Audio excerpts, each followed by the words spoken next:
इनको इनके सेल में डाल दो।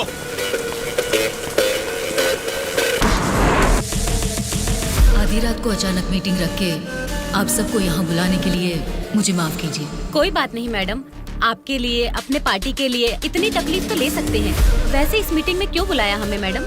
क्योंकि सभी वोटिंग सर्वेस चेक किए गए हैं। सर्वे में ये पता चला है कि पूरे राज्य की 175 असेंबली सीटों में इस बार सत्ता वाली पार्टी को 40% और विपक्ष की पार्टी को 42% सीट्स मिलने की संभावना है और बचे हुए असेंबली सीटों में इंडिपेंडेंट कैंडिडेट्स के जीतने की आशंका है। इसीलिए इस बार हमारी पार्टी को सरकार बनाने के लिए 10 सीटें हर हाल में चाहिए। इन 10 सीटों को हमें पक्का करना होगा। इसीलिए पूरे राज्य में जितने भी जीतने वाले इंडिपेंडेंट कैंडिडेट्स खड़े होंगे उन सबको हमारी पार्टी में शामिल करना होगा, तभी हम सरकार बना पाएंगे। अब हम सबको क्या करना होगा मैडम? आपके एक इशारे पे आपके लिए काम करने के लिए आपके पीछे 100 लोग हैं जो कुछ भी कर सकते हैं। उनको ठुकरा के इतनी भारी बारिश में अगर आप मुझे ढूंढते हुए आए हैं तो मैं समझ सकता हूँ मैटर कितना सीरियस है। बोलिए, ये बादशाह आपके लिए क्या कर सकता है? राज्य भर में जीतने वाले उन इंडिपेंडेंट कैंडिडेट्स के ऊपर हमें जल्द से जल्द ग्राउंड लेवल पर काम शुरू करना होगा। विपक्षी पार्टी कोशिश करे उससे पहले हमें ही उनको खरीदने की कोशिश करनी है। आज इस उम्र में भी इतने सालों से मैं एक विपक्ष की पार्टी ही चला रही हूँ बादशाह। इसीलिए चाहे कुछ भी हो जाए सरकार तो हमारी ही बननी चाहिए बादशाह। आपकी बात सही है मैडम, लेकिन इस दरमियान सरकारी पार्टी से मिला हुआ वो गुंडा दुर्गा हमारी तरफ आने वाले इंडिपेंडेंट्स को अपनी तरफ नहीं खींचेगा, इसकी क्या गारंटी है? काटने वाले कुत्ते को बांध के रखते हैं, इसीलिए इस बार उसके ऊपर नॉन बेलेबल केसेस लगवाकर उसे जेल में बंद रखा है। इसका मतलब हमारे लिए कोई खतरे की बात नहीं है ना मैडम? इस काम को अंजाम देने के लिए तुम्हें एक काम करना होगा। क्या करना है बोलिए मैडम। सेंट्रल जेल में एक कैदी है।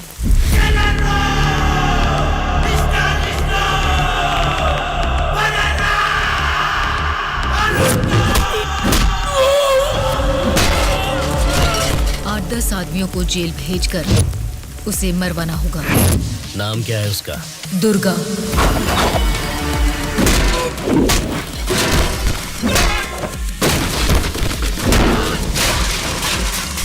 He is the most dangerous animal.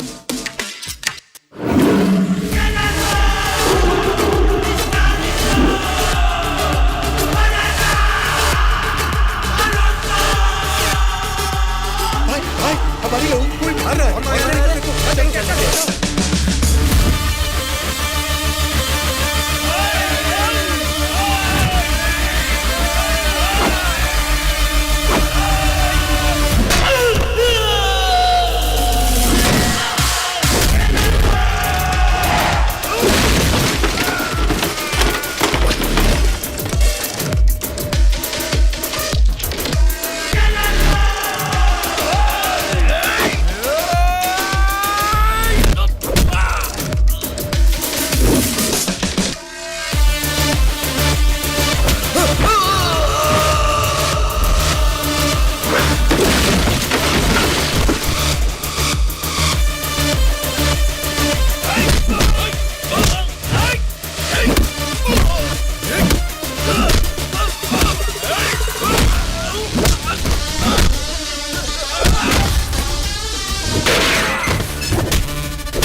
आप उसे मुझ पे छोड़ दीजिए मैडम, मैं देख लूंगा।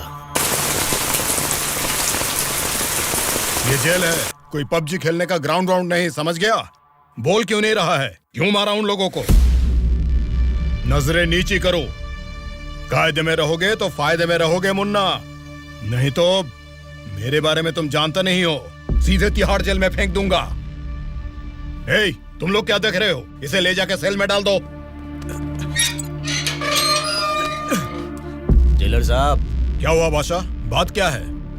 मैं अपने 10 छोकरों को आपके जेल भेज रहा हूँ। इस बार किसे टपकाना है? दुर्गा नाम है उसका। दुर्गा बोले तो वो सरकारी पार्टी का आदमी है ना? हाँ साहब, वही है। उसको उड़ाने के लिए अपोजिशन वालों से कितना लिया है और उसमें मेरा कमीशन कितना है? हमेशा की तरह आपके अकाउंट में ट्रांसफर हो जाएगा। स्टेट में इस बार भी हमारी सत्ता आने वाली है, इसलिए कल मेरे फार्म हाउस पर आप सबके लिए एक पार्टी रखी है। Hello sir, CM sir. Central jail से जेलर मधुसूदन बोल रहा हूँ सर। आपको एक खास बात बताने के लिए ही मैंने फोन किया। क्या बात है, बोलो। जेल में आए हुए आपके लोगों को मारने के लिए अपोजिशन वालों ने सुपारी दिया है सर। अगर आपको आपके लोगों की जरूरत नहीं है तो मैं बीच में नहीं आऊंगा, लेकिन अगर आपको इनकी जरूरत अभी भी है तो अपनी जान पर खेलकर भी मैं उन्हें बचा लूंगा। अब आप बताइए, आप किन लोगों को मैं बचा लूं या फिर उनके हवाले छोड़ दूं? मुझे जरा 10 मिनट का टाइम दीजिए। ठीक है सर, मैं आपके कॉल का इंतजार करूंगा।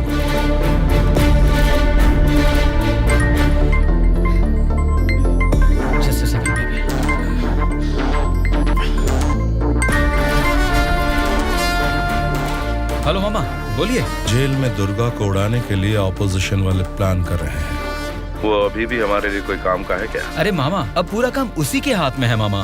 अगर हाथ पर हाथ धरे बैठे रहे तो वो पार्टी फिर से सत्ता में आ जाएगी, तो फिर वो हमारे किस काम का रहेगा? इस बार जैसा आप सोच रहे हैं, सत्ता हमारे हाथ में नहीं है मामा।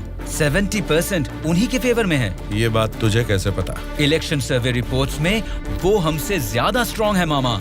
अगर वोट्स काउंटिंग में भी वो हमसे आगे निकले तो हमें कुछ और एमएलएस की जरूरत पड़ेगी मामा। अब उनको धमका के डरा के हमारी पार्टी में लाने के लिए हमारे लिए दुर्गा ही लास्ट ऑप्शन है मामा। And he is the most powerful weapon we have today. और हमारे धंधे में तो गधे को भी बाप बनाना पड़ता है। और हमें अगर गवर्नमेंट फॉर्म करना है तो किसी भी हाल में हमें दुर्गा चाहिए मामा। इलेक्शन रिजल्ट जब तक डिक्लेयर नहीं होते, जेल में मेरे आदमी का बाल भी बांका नहीं होना चाहिए। वो सब आप मुझ पर छोड़ दीजिए, मैं देख लूंगा। लेकिन आपके आदमियों को प्रोटेक्ट करना है तो बहुत बड़ा अमाउंट खर्च हो सकता है सर। वो मैं देख लूंगा।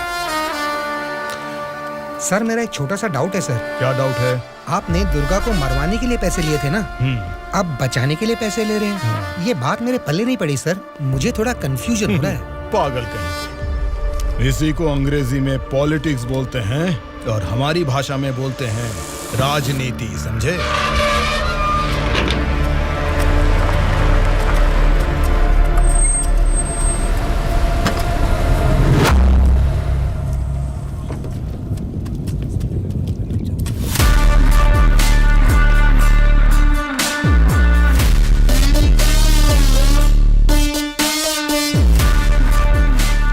ये लोग फिर से जेल में आ गए ना।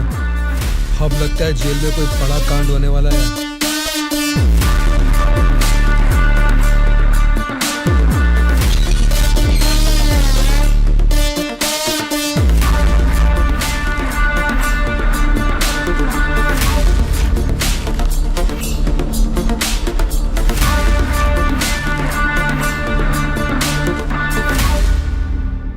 उसे कब मारने का सोचा है? हो सके तो आज ही।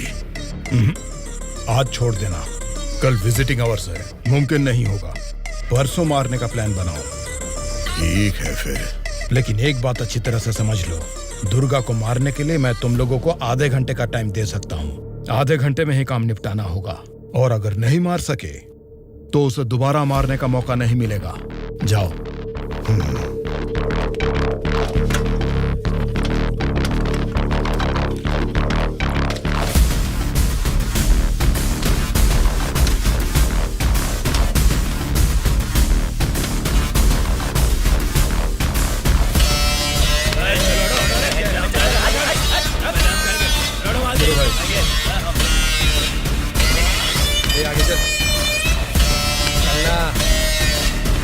पता नहीं क्या।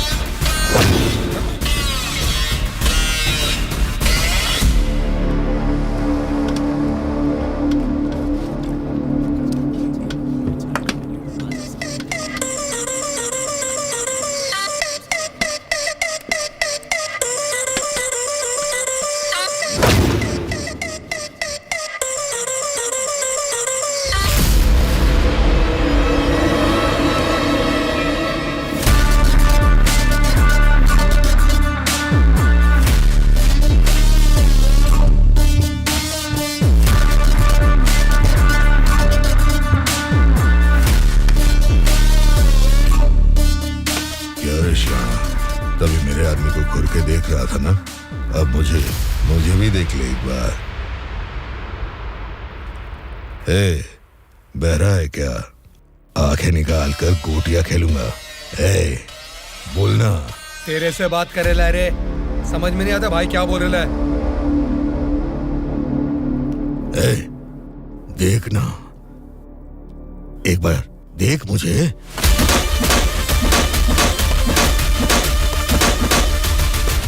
मेरे बारे में तुम जानते नहीं हो, सीधे तिहाड़ जेल में फेंक दूंगा।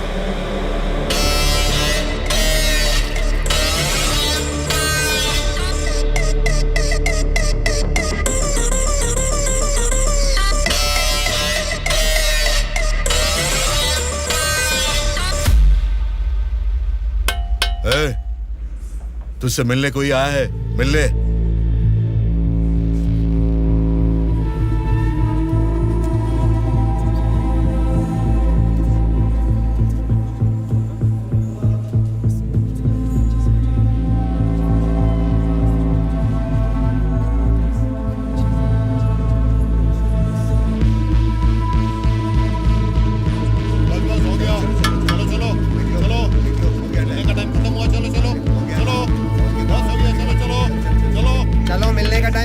चलो निकलो यहाँ से, चलो टाइम हो गया।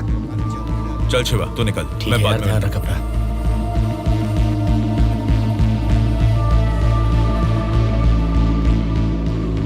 शिवा, भावना कैसी है? देखा, अभी याद आई ना तुझे उसकी? मुझे लगा तो भूल गया था।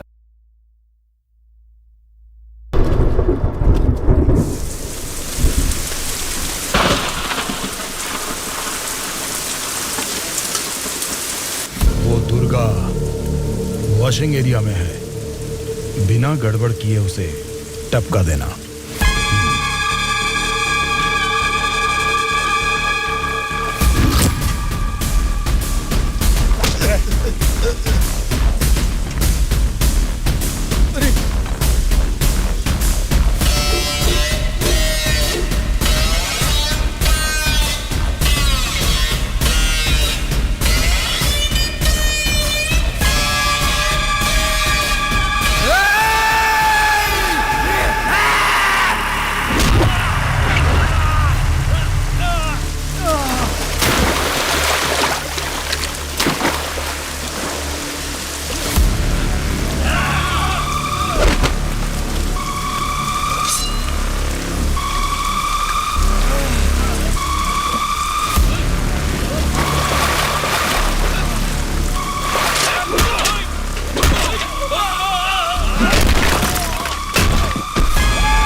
देख क्या रहे हो? इनको इनके सेल में डाल दो।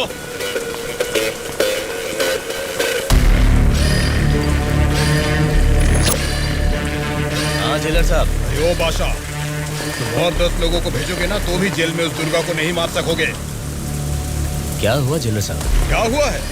तुमने जिन 10 लोगों को भेजा उन्हें उसने कुत्ते की तरह पीटा। मुझे तो लगता नहीं है उनमें से एक भी जिंदा बचेगा। आइंदा जेल के अंदर ऐसी बचकानी हरकत मत करना। जेल के बाहर ही निपटाओ। प्लानिंग जेल के बाहर करो। रखो फोन।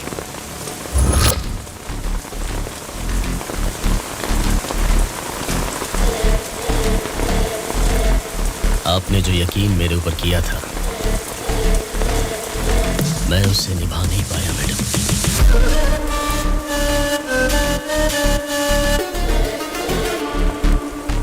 आप ये गन लीजिए मैडम। इस गन से मुझे अभी इसी वक्त यहीं पे मार दीजिए, नहीं तो मुझे एक और मौका दीजिए। मैं खुद जेल में जाकर उस दुर्गा को मारूंगा।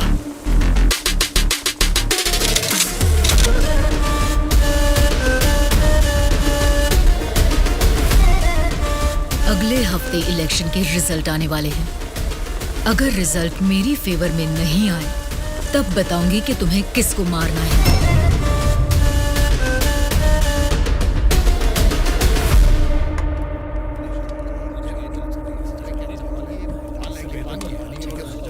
मेरा नाम दुर्गा है। सूर्या। कल मुझे बचाने के लिए थैंक्स।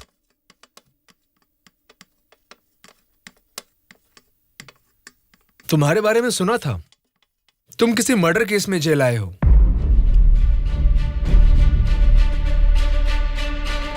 सूर्या, अगर तुम मेरे साथ काम करना चाहते हो तो कहो, मैं तुम्हें इस जेल से बाहर निकाल सकता हूं और तुम्हारे ऊपर जितने केसेस हैं वो सब मिटा सकता हूं। वो कैसे? मेरी सरकार में अच्छी जान पहचान है। अगर तुम हमारे साथ काम करना चाहते हो तो कहो, हमारी पार्टी सत्ता में आते ही तुम्हारे ऊपर से सारे केसेस हटवा दूंगा।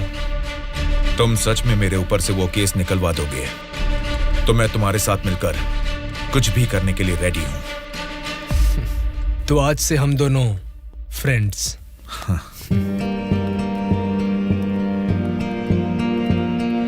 अच्छा, उस दिन वो लोग तुम्हें मारना क्यों चाह रहे थे?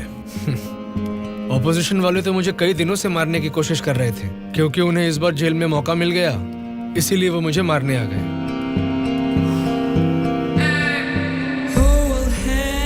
अगर उस दिन वो लोग तुम्हें मार देते तो? क्या होता? जेल में तुम्हारे जैसे अच्छे फ्रेंड को खो देता।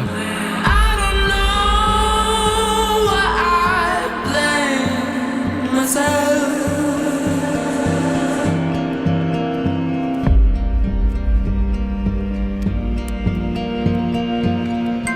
it, baby. श्योर।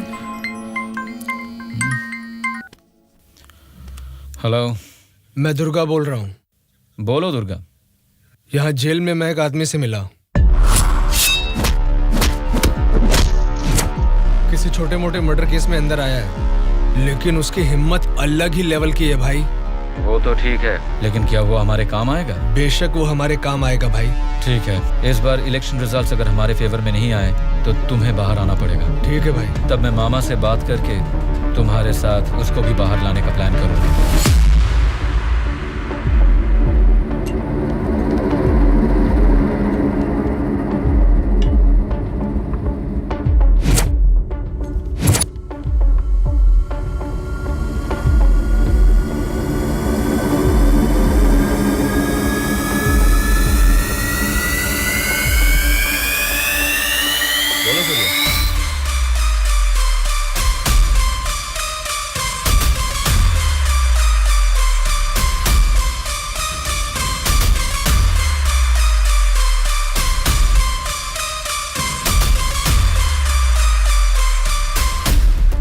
देखो सूर्या, ये सोसाइटी नहीं बदलेगी, ना ही जनता। ये 100 साल के इतिहास में तुम्हें कभी लगा है कि वोट डालने का तरीका बदला है? हमें क्या लेना है सूर्या, मेरी बात सुन, ये सब अभी से छोड़ दे। देखो शिवा, जैसा तू बोल रहा है ये समाज नहीं बदला होगा, पब्लिक ने वोट देने का तरीका भी नहीं बदला होगा, लेकिन पब्लिक को पालने वाले नेता लोगों को हमें बदलना है यार। 40 दिन के इंतजार के बाद हुआ पर्दाफाश।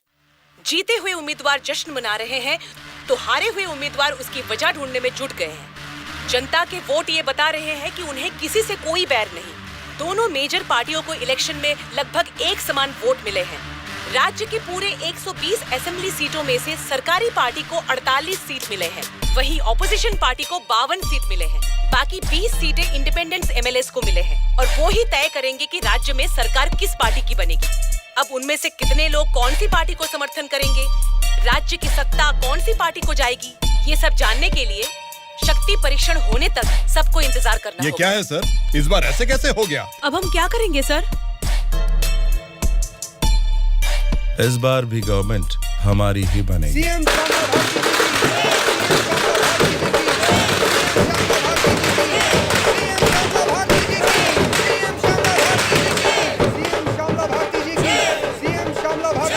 मैडम, इस बार सरकारी पार्टी से आपकी पार्टी लीड में है, इस बार में आपका क्या कहना है? जनता को अब हमारे ऊपर यकीन आ गया है, इसलिए इस बार हमारी पार्टी लीड में है। Thank you. श्यामला भारती जी की, सीएम श्यामला भारती जी की, सीएम श्यामला भारती जी की, सीएम श्यामला भारती जी की, सीएम श्यामला भारती जी की, सीएम श्यामला भारती जी की, सीएम श्यामला भारती जी की, सीएम श्यामला भारती जी की।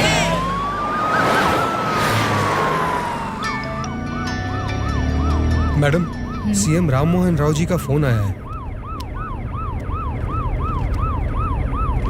बोलिए एक्स सीएम राम मोहन राव जी, कैसे लगे आपको इस बार के इलेक्शन के नतीजे? इस बार 4 सीट आपको ज्यादा मिली है, ऐसा सोचकर ये मत समझिए कि जीत आपकी हुई है। मिस श्यामला भारती जी, आपको सरकार बनाने के लिए आपकी पार्टी का और 10 एमएलएस की जरूरत है। अगर 10 एमएलएस को खरीद लिया तो भी 10 दिन के अंदर शक्ति परीक्षण के लिए उनका वहाँ होना बहुत जरूरी है। तो जाहिर है कि आपकी पार्टी को मेरी पार्टी से भले 4 सीटें ज्यादा आई है या मेरी पार्टी को 4 सीटें कम आई है, तो भी आखिर में असेंबली में आपकी जगह हमेशा की तरह विपक्ष में ही रहेगी। ये बात मत भूलिएगा मिस श्यामला भारती जी। ठीक है राम मोहन राव जी, इस बार संसद में हम विपक्ष में रहेंगे या आप विपक्ष में रहेंगे, देखते हैं। Good luck.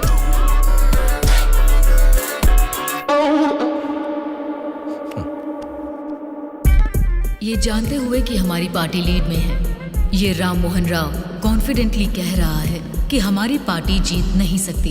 इससे ये साफ पता चलता है कि हमारी पीठ पीछे साजिश हो रही है। हम एक लीडिंग पार्टी है, हमें हमारी पार्टी को सत्ता में लाने के लिए उन 20 इंडिपेंडेंस को हमारी पार्टी में लाने का कोई न कोई तरीका ढूंढना होगा। हमें उन 20 लोगों को जल्द खरीदना होगा मैडम, और उसका केवल एक ही रास्ता है। कौन सा रास्ता? अनंतगिरी में 20 साल से ना हारने वाले कल्याण प्रसाद को हमें सबसे पहले खरीदना होगा मैडम। उसी को क्यों?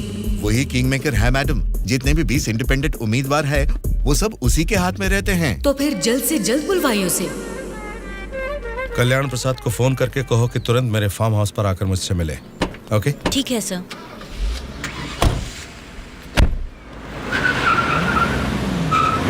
लगता है सब लोग आ गए हैं। तेरी वजह से ही लेट है। हाँ रुको रुको। नमस्कार मैडम।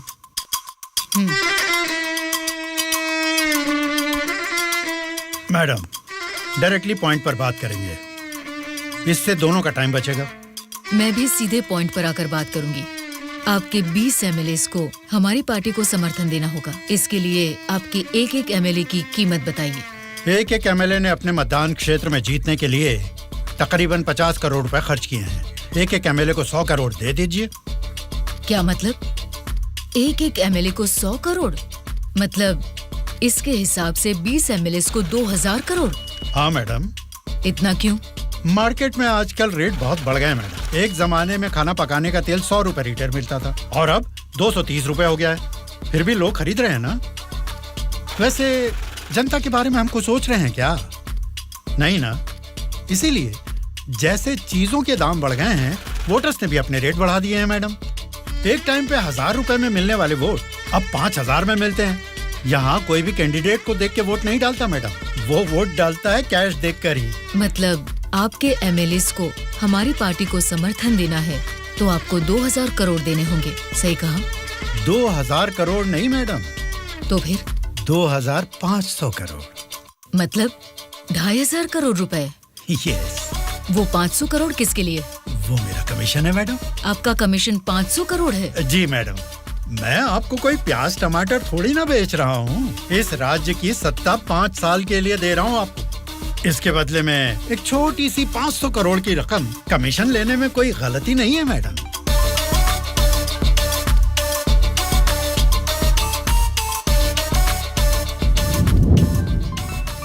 सत्ताधारी पार्टी का phone.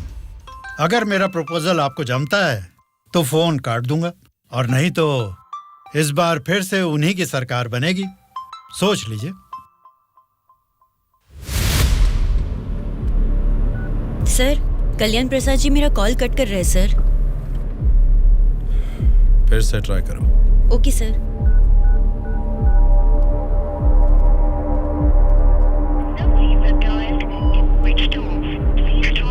Sir, phone switch off आ रहा है सर। ठीक है, उसे वॉइस मैसेज भेज दो। Okay sure sir. आपने 2500 करोड़ मांगे जो मैं दे रही हूँ। कोई गलती नहीं होनी चाहिए। शक्ति परीक्षण वाले दिन हमारे 20 एमएलए आपके पीछे दुम हिलाते हुए चलेंगे। आप जहाँ साइन करवाएंगी वहाँ करेंगे। अब आप सीएम पद की शपथ लेने के लिए तैयारी कीजिए मैडम। लेकिन उसके पहले हमें एक काम करना है। वो क्या है मैडम? आपने मुझसे हाथ मिला लिया है, ये खबर राम मोहन राव को जरूर पता चल जाएगी। हमें हमारे एमएलएस को सेफ रखना होगा। इसलिए उन सभी एमएलएस को राम मोहन राव से सेफ रखने के लिए मैंने बेंगलुरु में एक स्टार होटल पूरा बुक कर लिया है। शक्ति परीक्षण होने तक वो सारे उधर ही रहेंगे। आपके एमएलएस के साथ हमारे एमएलएस को भी मिलाकर उधर भेजेंगे तो वो सब साथ में वहाँ सेफ रहेंगे। आपकी बात सही है मैडम, पर उस राम मोहन राव के डर से सिटी से इतनी दूर बेंगलुरु में एमएलएस को रखने की जरूरत नहीं है मैडम। वो क्या है ना, शहर के बीचों बीच मेरे कंट्रोल में एक जगह है जिसके बारे में किसी को नहीं पता। ये 10 दिन हम अपने एमएलएस को वहीं छिपाएंगे तो टाइम भी सेव होगा और अपने लोग अपने ही साथ हैं ये भरोसा भी रहेगा। लेकिन उतनी सेफ प्लेस इस सिटी में कहाँ है? सॉरी मैडम, शक्ति परीक्षण होने तक उस जगह के बारे में मैं आपको भी नहीं बताऊंगा। ठीक है, फिर आपके एमएलएस के साथ हमारे एमएलएस को भी आपकी बताई हुई जगह पर भेजूंगी। देखना कोई भूल ना हो। Okay madam. सत्या। हाँ सर। सर, श्यामला भारती जी ने कल्याण प्रसाद जी को 2500 करोड़ में खरीद लिया। अब हमारी हालत क्या होगी सर? हमारी सरकार गिर गई क्या? सर, इलेक्शन में मैंने 100 करोड़ खर्च किया, अब मेरा क्या होगा सर? बताइए सर, बोलिए, क्या होगा सर? क्या बोलिए होगा सर, सर? बोलिए, क्या होगा? प्लीज सर, बोलिए सर, हमारी क्या होगा सर? बस चुप हो जाओ। परेशान होने की जरूरत नहीं है।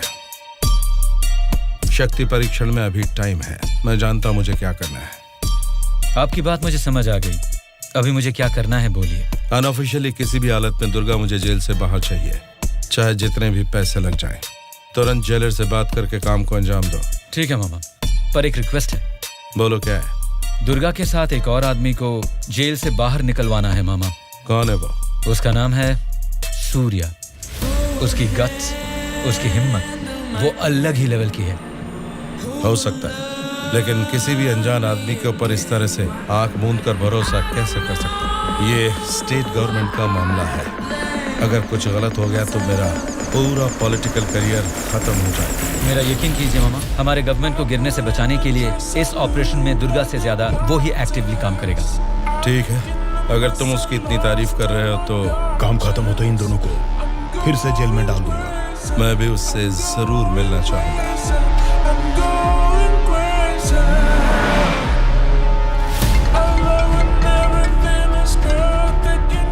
हेलो मैडम, मुझे आपको एक इन्फॉर्मेशन देनी है। हाँ बोलिए। जेल से दुर्गा भाग गया है, अपने एमएलए को संभालिए।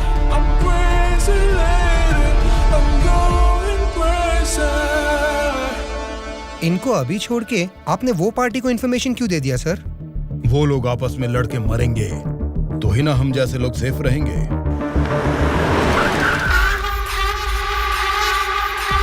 आज रात यहीं पे रुकना। कल सवेरे 8 बजे मामा से मीटिंग हो सकती है। कॉल आते ही यहाँ से निकल जाना। मैडम, कल रात ही मैंने अपने सभी लोगों को सेफ जगह पर शिफ्ट किया है और यहाँ वो सारे लोग बहुत ही एंजॉय कर रहे हैं। वो ठीक है, पहले मेरी बात सुनिए।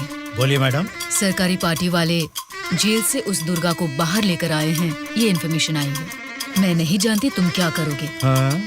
लेकिन हमारे सभी एमएलए सेफ रहने चाहिए। मैडम, दुर्गा जैसे 10 लोग भी जेल से बाहर आ जाए ना, तो भी हमारे एमएलए कहाँ है पता लगाना मुश्किल है। फिर भी सामने वाली पार्टी प्लान कर रही है तो इसका मतलब हमें संभल के रहना है। आप टेंशन मत लीजिए, शक्ति परीक्षण होने तक उनको ही नहीं, आपको भी आपके एमएलए कहाँ है पता नहीं चलेगा। ऐसा प्लान किया है। ठीक है, जो भी करो संभाल कर। इलेक्शन रिजल्ट के बारे में इस बार भी मेरा अंदाजा गलत निकला। लगता है सत्ता हाथ से जाने वाली है। तुम दोनों को क्या करना है ये तुम सोचो, चाहे जितने पैसे खर्च हो जाएं। लेकिन उस श्यामला ने जिन 20 इंडिपेंडेंट एमएलएस को खरीदा है वो किसी भी तरह मुझे चाहिए। तुम लोगों का क्या प्लान है? बताओ क्या करोगे? उन सबको किडनैप करेंगे सर। किडनैप? हाँ सर। 20 एमएलएस को किडनैप करना तुम्हें स्कूल के बच्चों को किडनैप करने के जैसा लग रहा है क्या? 20 एमएलएस नहीं सर, ऑपोजिशन एमआईयू को मिलाकर पूरे 72 एमएलएस हैं सर। क्या 72 लोग?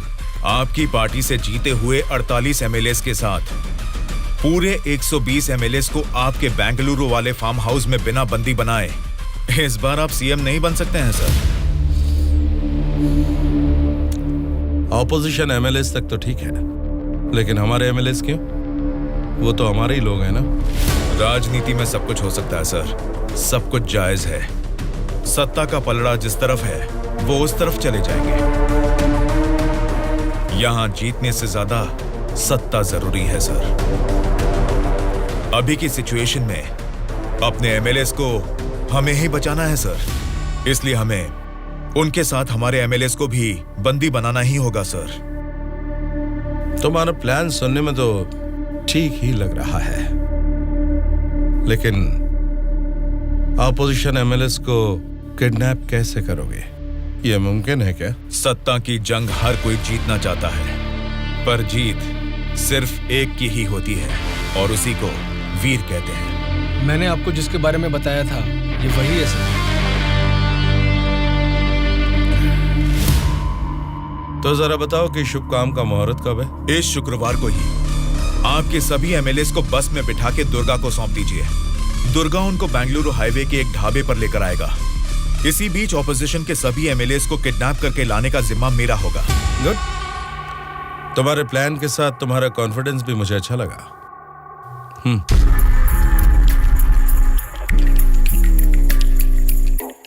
इस बैग में 2 करोड़ है। इसे सिर्फ एडवांस ही समझो। जैसा सोचा है, अगर काम वैसा ही हुआ तो तुम्हारे ऊपर जितने भी केस हैं उनको हटाने के साथ ही इस तरह के कई बैग्स तुम्हें मिलेंगे। इस बार भी आप ही सीएम पद की शपथ लेंगे, उसके लिए तैयार रहिए।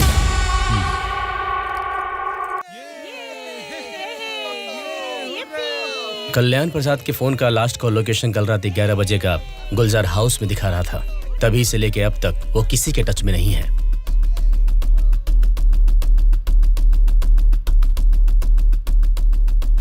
तो फिर वो पक्का गुलजार हाउस में ही है। हाँ बोलो। मैडम, आपके लिए एक बैड न्यूज है। गुलजार हाउस में ठहरे हुए आपके सभी एमएलएस को सत्ता वाली पार्टी के लोग किडनैप करने की कोशिश कर रहे हैं। आप फौरन उनको वहां से कहीं और शिफ्ट करवाइए, नहीं तो सीएम नहीं बन पाएंगी। लेकिन तुम कौन हो? आपका हितैषी हूं।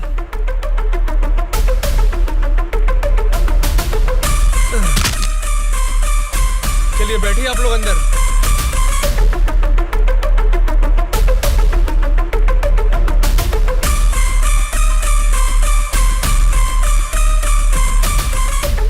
बोलिए मैडम।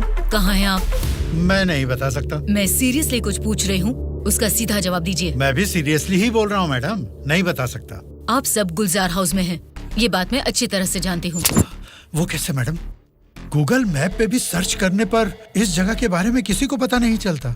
सिर्फ मुझे ही नहीं बल्कि सरकारी पार्टी वालों को भी पता है कि आप सब कहाँ छुपे हो। अब क्या करें मैडम? उनके वहाँ पहुँचने से पहले निकलो वहाँ से और अपने साथ सभी एमएलएस को वहाँ से शिफ्ट कर दो। लेकिन अभी के अभी इतने एमएलएस को कहाँ शिफ्ट करेंगे मैडम? मैं बस भेज रही हूँ, मेरे बैंगलोर वाले रिसोर्ट में शिफ्ट हो जाओ। समझ गए तुम? समझ गया।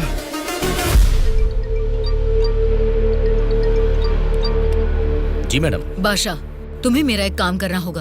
बोलिए मैडम।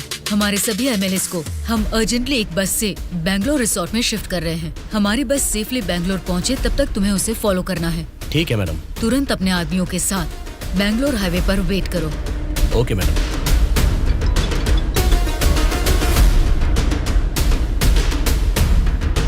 हेलो मैडम, मैं ट्रैवल एजेंसी का बस ड्राइवर बोल रहा हूँ मैडम। कहाँ पहुँचे तुम? मैं बिल्कुल सही लोकेशन में पहुँच गया हूँ मैडम। ठीक है, हमारे लोग वहाँ आएंगे, वेट करो। ठीक है मैडम।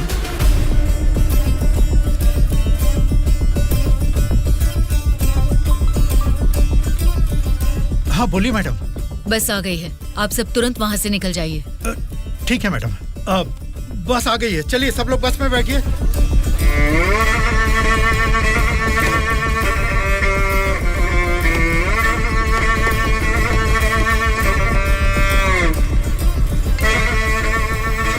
मैडम, सब लोग बस पे चढ़ गए मैडम। अभी निकल सकते हैं क्या मैडम? Okay madam. बोलो सूर्या। दुर्गा, हमारा प्लान सक्सेस हुआ। अब सभी एमएलएस मेरे कब्जे में हैं। तुम हाईवे के ढाबे पे वेट करो, मैं अभी पहुंचता हूँ। ओके। क्या रे, कुछ पता? बोली मैडम। बस निकल गई है और थोड़ी ही देर में बैंगलोर हाईवे एंटर करेगी। अगर कोई भी हमारी बस को फॉलो करता हुआ दिखे तो उसे वहीं मार देना।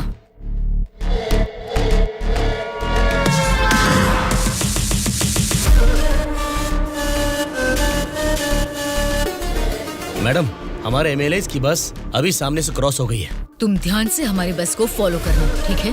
ठीक है मैडम। ए चलो रे।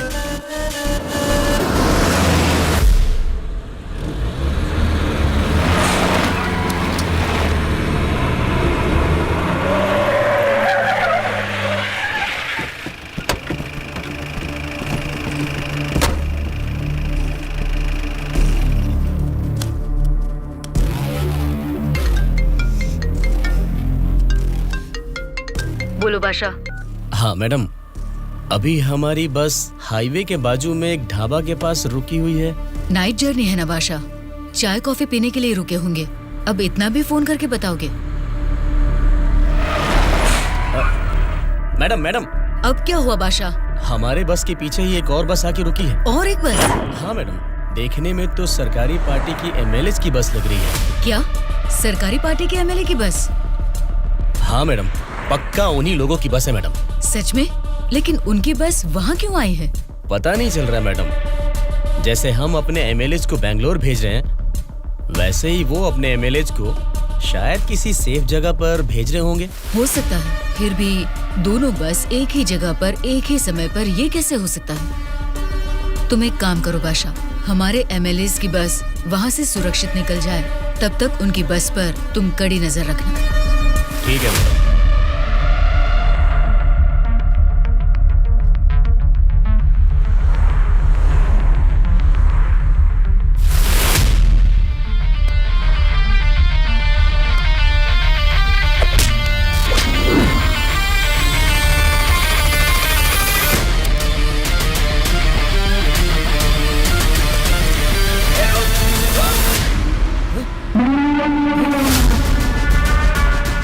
बोलो बादशाह। हमारे बस ड्राइवर ने सरकारी पार्टी के बस ड्राइवर दुर्गा को मार के उनकी बस को भी हमारे बस ड्राइवर ही ड्राइव करके ले जा रहे हैं मैडम। व्हाट? उनकी बस को हमारे ड्राइवर क्यों ले गए हैं? मुझे भी कुछ समझ में नहीं आ रहा मैडम। ठीक है, मैं अपने ड्राइवर को फोन करके पता लगा लूंगी। पहले तुम हमारी बस को फॉलो करो। Okay madam. Hello madam. Anwar, क्या कर रहे हो तुम लोग? कुछ लोग आके मुझे मार के हमारी बस को लेके गए मैडम। बोली मैडम। बादशाह, वो लोग अपने ड्राइवर नहीं हैं, कोई क्रिमिनल्स हैं। उनका पीछा करो। Stop them right now. ठीक है मैडम।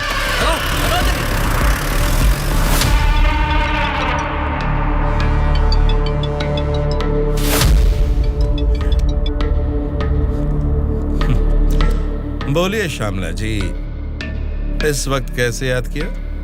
बड़े रिलैक्स्ड मूड में लग रहे हैं आप। एक शॉकिंग न्यूज सुनाऊं आपको? बताइए, क्या है वो? अभी तक मैंने सोचा कि संसद में आपके और मेरे बीच में स्पर्धा है, लेकिन हमारी इस स्पर्धा में किसी तीसरे ने एंट्री ली है। उसने क्या किया है, अगर ये आपको बताऊंगी तो बहुत बड़ा झटका लगेगा। वो तीसरा कौन है और उसने क्या किया है, ये आप बताएंगी, तभी तो पता चलेगा कि मुझे बड़ा झटका लगेगा या नहीं। जेल में से आपने एक जानवर को बाहर निकलवाया मिस्टर राव। उस जानवर को मारकर उस तीसरे ने हमारे एमएलए के साथ आपके एमएलए को भी किडनैप करके वहाँ से भाग गया है मिस्टर राव। अगर मुझे पता चला कि उस तीसरे और आपके बीच में कुछ कनेक्शन है, तो मेरी एक बात याद रखना, आपका पॉलिटिकल करियर मैं पूरी तरह से बर्बाद कर दूंगी मिस्टर राम मोहन राव।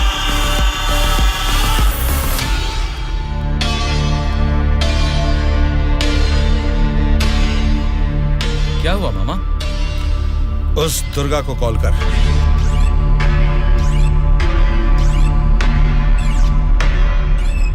वो फोन नहीं उठा रहा है। उसके फ्रेंड को कॉल कर।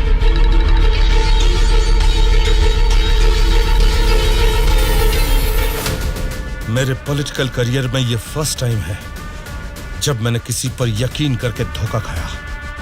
बोल, कौन है रे तू? बोला था ना, ये सत्ता की जंग हर कोई जीतना चाहता है, लेकिन किसी एक को ही जीत मिलती है, उसी को वीर कहते हैं। अब वो जंग शुरू हो चुकी है। वीर कौन है और वो जंग किस मकसद से कर रहा है, आगे आगे तुमको सब समझ में आएगा। तब तक के लिए वेट एंड सी।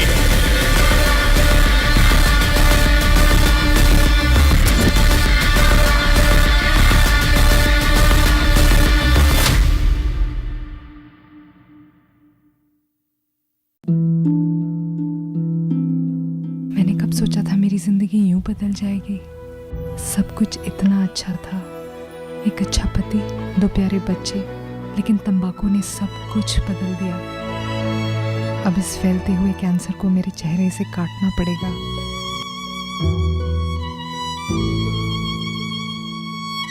कुछ भी पहले जैसा नहीं होगा।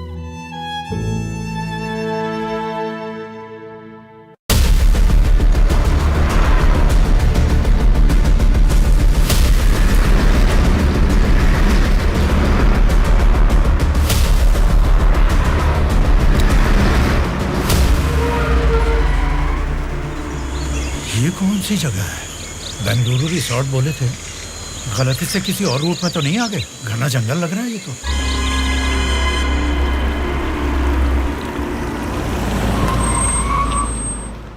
सर वो क्या है कि तुम पर भरोसा करके काम सौंप दिया, इसके लिए तो मुझे खुद को जूते मारने चाहिए।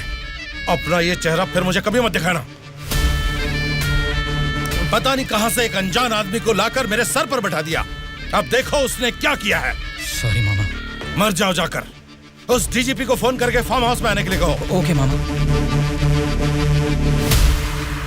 क्या रे, हमारी पार्टी ज्वाइन करने के लिए इस जंगल में आ गए तुम लोग? अरे जब लीड में हम हैं तो तुम्हारी पार्टी में आने की नौबत क्यों आएगी हमें? लीड में हम हैं बोलकर तुम सब लोग हमारी पार्टी में आ गए। देख लो, कुछ अकल है कि नहीं? वाली लीड नहीं, जीतने वाली भी अपनी ही पार्टी है। रुक जाओ, क्या है ये? इतना शोर कर रहे हो?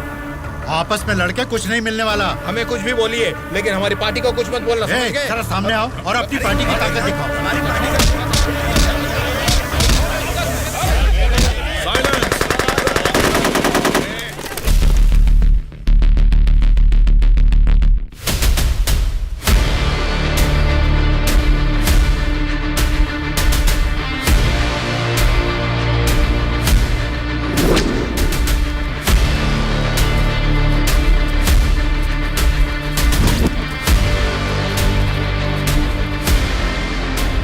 क्या सोच रहे हो? जैसे जी में आ रहा चिल्ला रहे हो, अपनी मर्जी से आपस में लड़ रहे हो।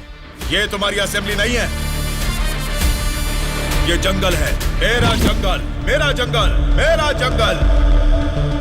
यहाँ कोई स्पीकर नहीं होगा, माइक नहीं होगा, ना ही वॉकआउट होगा। हम सब हाईवे से तकरीबन 250 किलोमीटर की दूरी पर घने जंगल में हैं। बेटा, तुम लोग नक्सलाइस्ट हो, माओइस्ट हो, टेररिस्ट हो, कौन हो बेटा तुम लोग? वो सब कहां से पैदा हुए हैं? तुम जैसे लोगों की गलती से ही वो लोग पैदा हुए हैं। बेटा, तेरी बात मैं मानता हूँ, लेकिन मैं शुगर पेशेंट हूँ। टाइम पर खा के अगर मैंने दवा नहीं लिया तो मेरी बॉडी कांपने लग जाती है बेटा। तुम हेल्थ मिनिस्टर हो ना? हाँ बेटा। तुम्हारे पास बड़े हॉस्पिटल्स हैं, फिर भी तुम्हें ये सब बीमारियां हैं, तो तुम पब्लिक का भला कैसे करोगे? बेटा, हमारे पेट में चूहे दौड़ रहे हैं, पहले कुछ खाने के लिए तो दे दीजिए।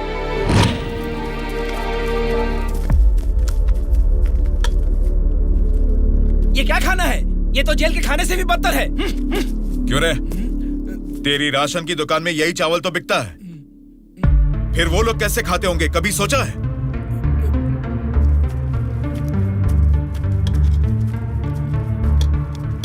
बस बेटा बस, चावल खाने में कमी ही करनी चाहिए, ज्यादा नहीं खाना चाहिए। अच्छा, तो फिर इतनी जायदाद कैसे बना ली? उसमें भी तो कमी कर सकते थे, पर उसमें तो करोगे नहीं। देखो बेटा, तुम्हारी बातें और करतूतें तो कमाल की हैं, लेकिन कमी है तो बस चेहरा नहीं दिखाया तुमने। जरा वो भी दिखा दो। तुझसे देखा नहीं जाएगा। बाप रे, इतना डरावना है तुम्हारा चेहरा? तो फिर देखो। हाँ तो फिर दिखाओ ना।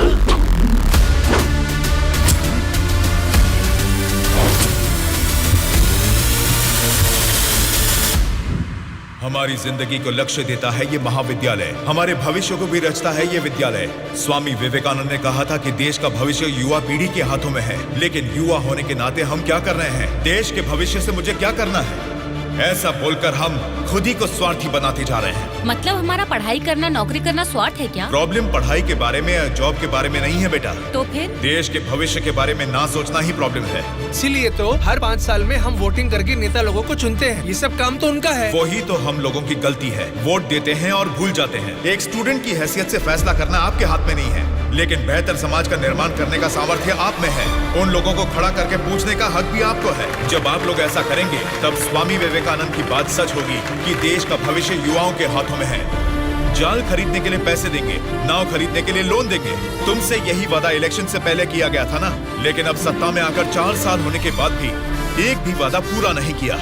इसको आप कब तक सहेंगे और कितने दिन भुगतेंगे? इन एमएलएस को जीतने दीजिए और सवाल कीजिए।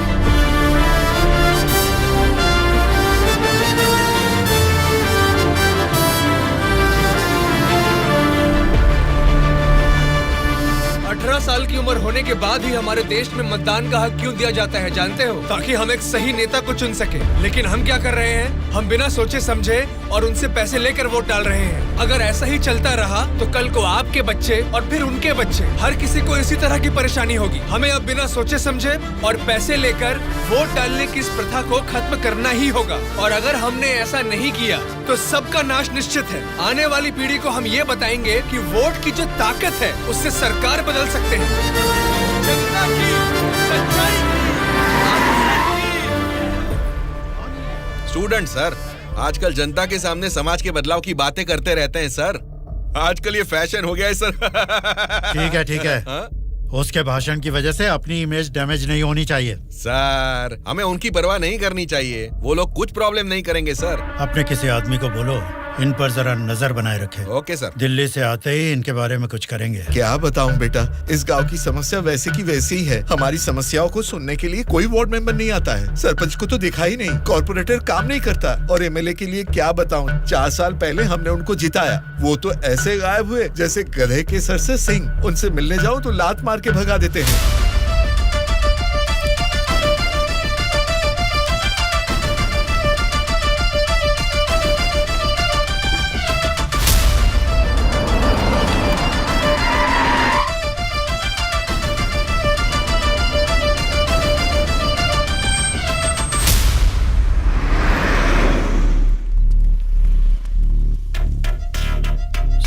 हाँ सर। हम बगल वाली स्टेट में गए थे ना? हाँ सर। तो ये यूएस गए थे, ऐसा फ्लेक्सी क्यों लगा है? हाँ सर। चलो लगे रहने दो सर। फोटो अच्छी है। लगाया किसने इसको? और कौन सर, वो स्टूडेंट्स ही हैं।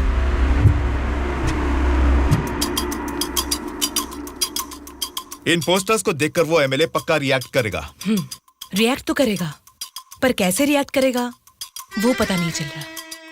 जैसा भी रिएक्ट करें, कोई भी प्रॉब्लम आने दो, हम सबका सामना कर लेंगे साथ में। जैसा आपने सोचा वैसा नहीं होगा। शक्ल से तो पढ़े लिखे लगते हैं, पढ़ाई की है तो अच्छी नौकरी कर लेते। ऐसे पेस्ट लगा के पोस्टर लगाने की गंदी हरकतें क्यों कर रहे हैं आप लोग? ये पॉलिटिक्स के चक्कर में क्यों फंस रहे हैं? ये एक दलदल है, एक बार इसमें उतर गए ना तो फिर इससे बाहर नहीं निकल पाओगे। समझ गए ना? मतलब आपकी नजर में वोटर की कोई वैल्यू नहीं? अरे बहुत सही कहा आपने। आपकी नजर में वोटर की बड़ी कीमत है, लेकिन हमें वोट की कीमत पता है। यही फर्क है आपकी और हमारी सोच में। एक बार वोट मिल गया ना, फिर वोटर को कौन पूछता है? 5 साल के लिए हम ही राजा, हम ही मंत्री। मतलब आपसे सवाल करने वाला कोई नहीं है क्या? अब तुम ही बताओ, जो लोग पैसा लेकर वोट डालते हैं उनको सवाल पूछने का अधिकार है? अभी जो भी हो रहा है वो इलेक्शन नहीं है, कलेक्शन है। हम वोट कलेक्ट करेंगे, वो पैसे कलेक्ट करेंगे। एक एक वोट का 5000, 1.5 लाख वोट हैं, मतलब 75 करोड़। उसके साथ दारू, बिरयानी, नाच गाना, पोस्टर, पब्लिसिटी, इनके अलावा हमारे नेता को मिलने वाले गिफ्ट्स। बाप रे, तकरीबन 150 से 200 करोड़ खर्च होता है। अब इस खर्चे को प्रॉफिट में बदलना है, 200 करोड़ का 1000 करोड़ बनाना है। ये सब करने में ही 5 साल निकल जाएंगे। फिर जनता की सेवा करने का टाइम कहाँ रहेगा? वैसे वोट बेचने वाले की हम सेवा क्यों करें? उसको पूछने का हक नहीं है, क्योंकि उसने तो अपना वोट बेच दिया है। इसलिए मैं तुम लोगों को आखिरी बार बोल रहा हूँ, सड़क छाप गुंडागर्दी से जिंदगी शुरू की थी, अब स्टेट मिनिस्टर हूँ। मुझे फिर से गुंडा बनने पर मजबूर मत करो। इलेक्शन नजदीक आ रहे हैं। पिछली बार वोट के लिए 5000 मांगे थे, इस बार 10,000 मांगेंगे। हमें इसके लिए तैयार रहना है। यहाँ वोट के लिए ही नहीं, सीट के लिए भी पैसे देने हैं। पार्टी हाईकमांड मेरी परवाह नहीं करेगी तो मुझे बहुत दिक्कत हो जाएगी। मेरे रास्ते से हट जाइए। इसके बावजूद भी अगर किसी ने रोका तो तुम सबकी डेट ऑफ बर्थ तो अलग अलग है, लेकिन डेट ऑफ डेथ एक हो जाएगी, याद रखना। चलता हूँ। डार्लिंग, सब अच्छा ही हुआ है। टी स्टेट का एडवांस दे दिया है। अगले महीने इलेक्शन है, उसके बाद रजिस्ट्री होगी। ऊटी टी स्टेट की तुम ही मालकिन हो। तुम्हारा सर देखो। आपकी नजर में वोटर की बड़ी कीमत है, लेकिन हमें वोट की कीमत पता है। एक बार वोट मिल गया ना, फिर वोटर को कौन पूछता है? 5 साल के लिए हम ही राजा, हम ही मंत्री। आज की ब्रेकिंग न्यूज, हम आपके सामने एमएलए कल्याण प्रसाद जी की बेईमानी का खुलासा करने वाले हैं। टीवी देखिए सर। जो लोग पैसा लेकर वोट डालते हैं उनको सवाल पूछने का अधिकार है।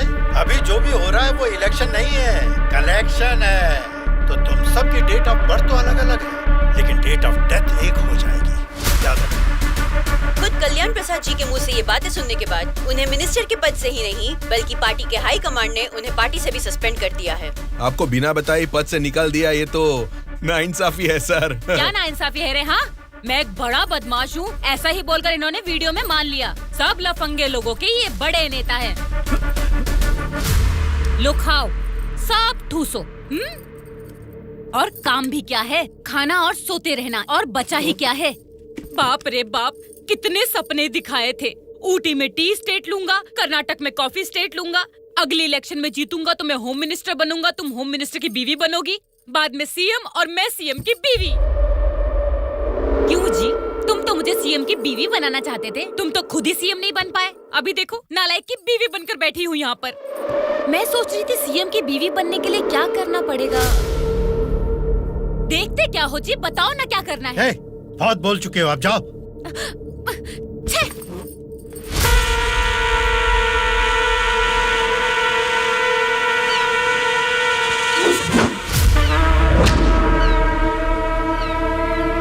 अरे क्या कर रहा है? निकाल उसे। माफ कीजिए सर, अपने लोग हैं, मछली पकड़ना सीख रहे हैं, गलती से आपके ऊपर गिर गया। आप जाइए सर।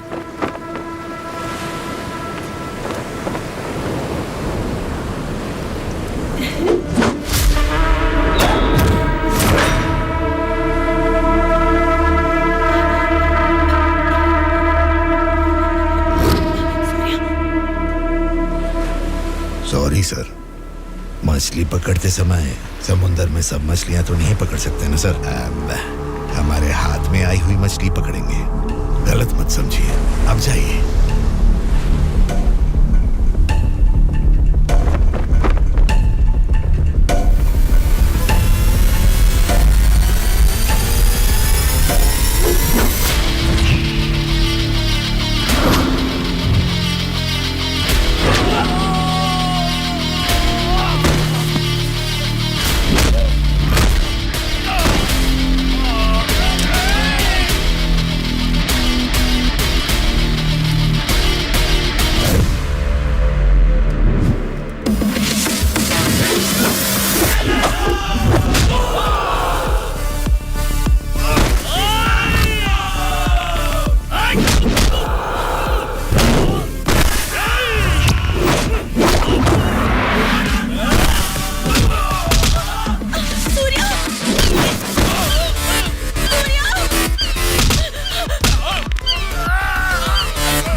किसने तुम सबको भेजा? बता, जल्दी बता।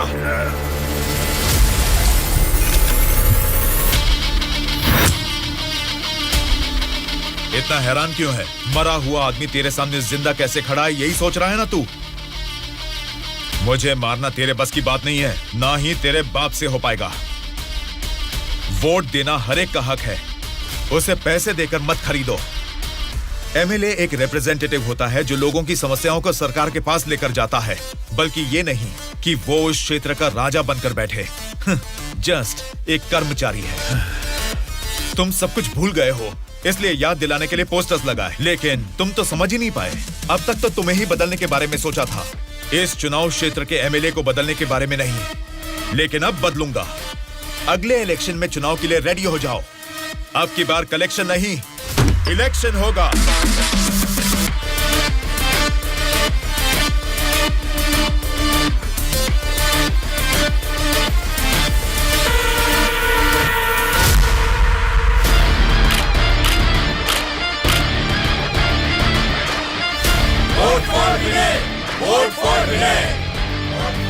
विनय, अब हमारे चुनाव क्षेत्र से इंडिपेंडेंट उम्मीदवार के रूप में कल्याण प्रसाद जी के सामने खड़ा हो रहा है। यही पैदा हुआ है, आपकी तकलीफें जानता है। पैसे देकर आपका वोट नहीं खरीदेगा, लेकिन आपके द्वारा डाले गए हर एक वोट को इंसाफ दिलाएगा। इसे जिताकर तुम सब जीतना चाहते हो, या फिर उस कल्याण प्रसाद को वोट डालकर अगले 5 साल के लिए गुलाम बनकर जीना चाहोगे? ये आपकी मर्जी है। भैया, अभी तक पैसे लेके वोट देते थे, लेकिन अब भले काम के लिए वोट देंगे हम। अभी तक हमें कोई ऐसा नहीं मिला जो हमारा साथ दे। आप खड़े हो भैया, इस बार हम वोट आप ही को देंगे।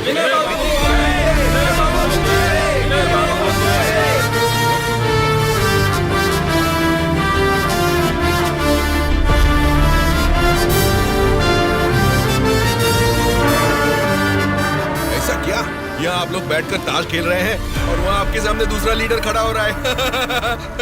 देखो, पैसे लेकर वोट डालने वाली जनता के रहते हैं, इनकी परवाह नहीं करनी है। आपका बोया हुआ पेड़ आपको ही छांव देगा। आपका डाला हुआ वोट भविष्य का फैसला करेगा। अब किसे वोट देना है ये आप ही तय कीजिए।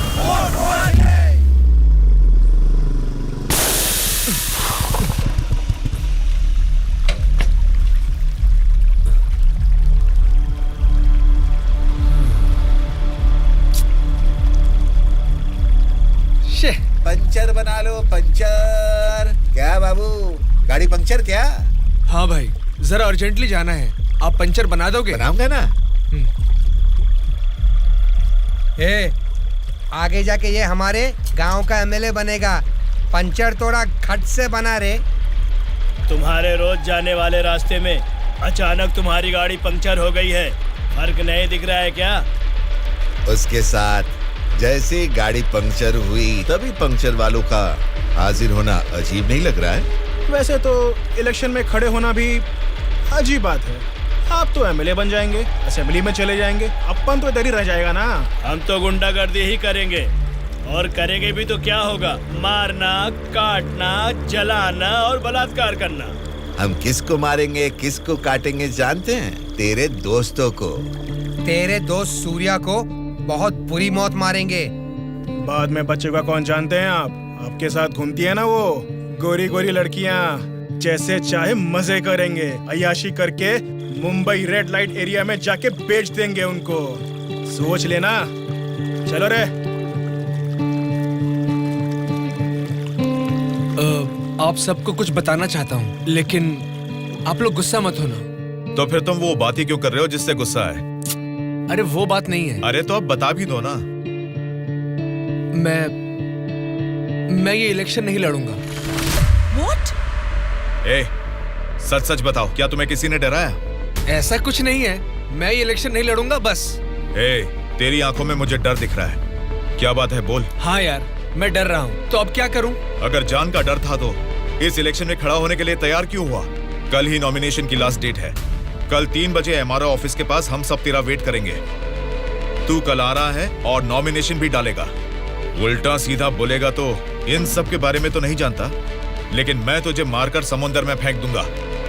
याद रखना, कल शाम को 3 बजे एमआरओ ऑफिस। ए चलो रे। विनय, कल हम तेरे लिए वेट करेंगे।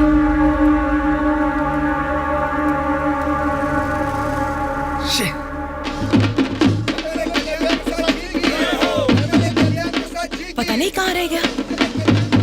अपने आप को समझता क्या है वो? Phone is not reachable, message भी नहीं जा रहा।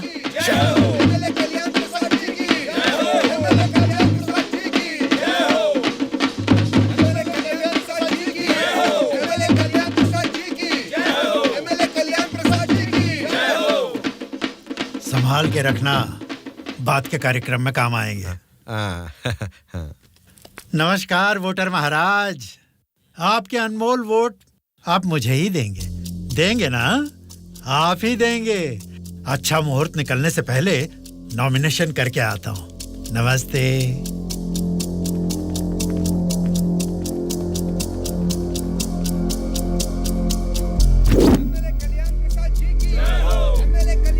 विनय को फिर से कॉल करो। इतना टाइम हो गया, अभी तक नहीं आया।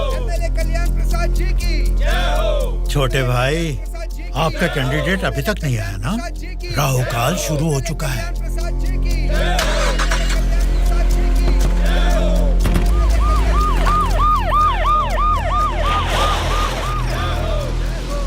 हम तुम्हें अरेस्ट करने आए हैं।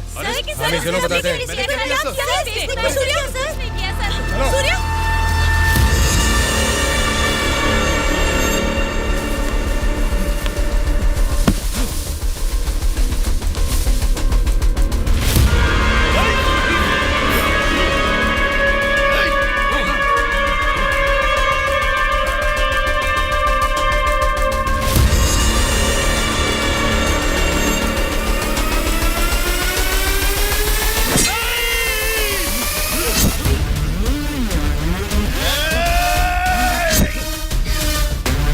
क्या हो रहा है सर?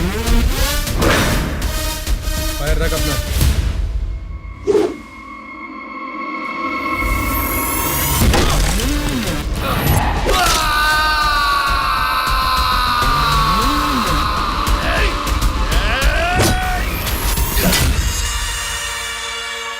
पकड़ रहे इसे। सर ये सब क्या हो रहा है सर? हो रहा है नहीं, जो हुआ है वो बता रहा हूँ। पकड़ इसे।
इंस्पेक्टर साहब, छोटे भाई से कुछ बात करनी है। Okay sir.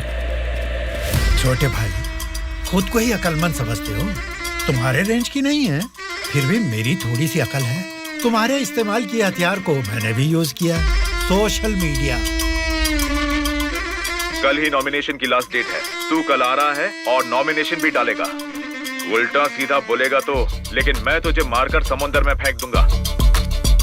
छोटे भाई, पॉलिटिक्स मतलब एक ऐसा समंदर जिस पे सफर के लिए शिप चाहिए या तो फिर बोट। तुमने खाली हाथ तैरना चाहा तो बीच समंदर में डूब जाओगे।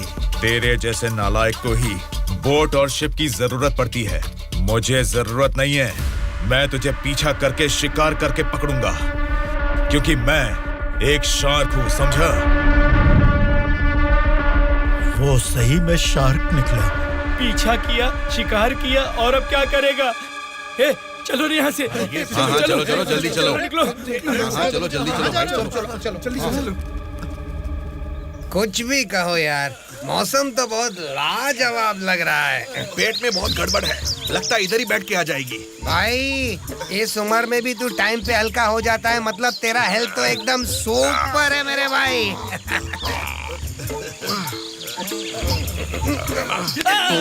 मेरा पेट गड़बड़ चल रहा है यार।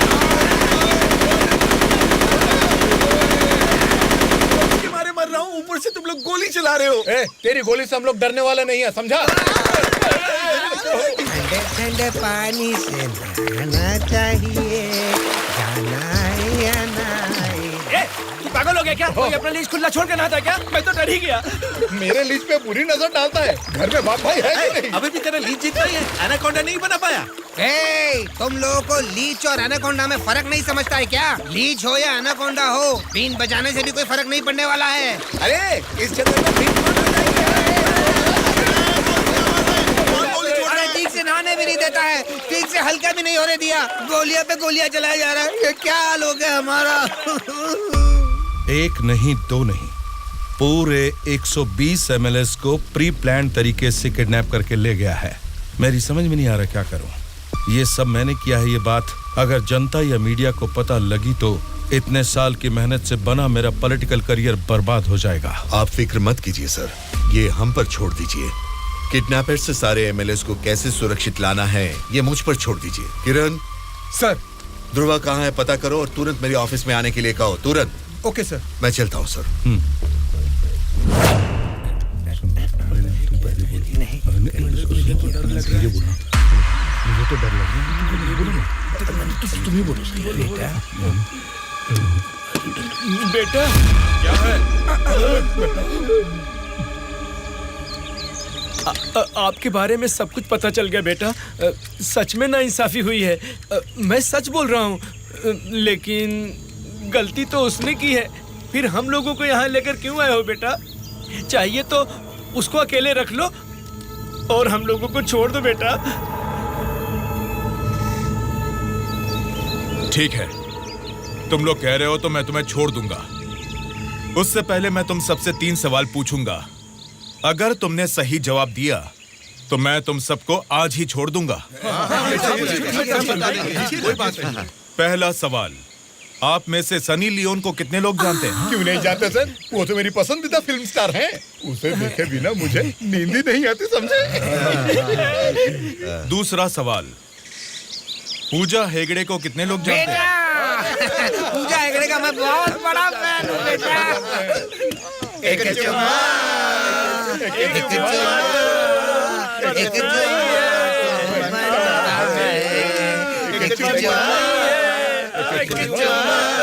बेटा एक दूसरा गाना सुनाता हूँ, सुनो तुम।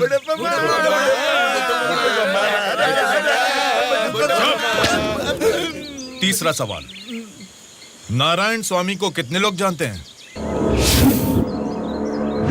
भाई नारायण स्वामी ना, उनका व्रत मैं हमेशा रखता हूँ। तुम सनी लियोन को जानते हो? पूजा हेगड़े ने कितने एक्टर्स के साथ डांस किया ये भी जानते हो? लेकिन जनता के लिए अपनी जान भी कुर्बान करने वाले नारायण स्वामी को नहीं जानते। कौन है बेटा वो? कोई देवता है क्या? हाँ, देवता ही है, लेकिन मंदिर में रहने वाला देवता नहीं, जनता के दिल में रहने वाला देवता, नारायण स्वामी।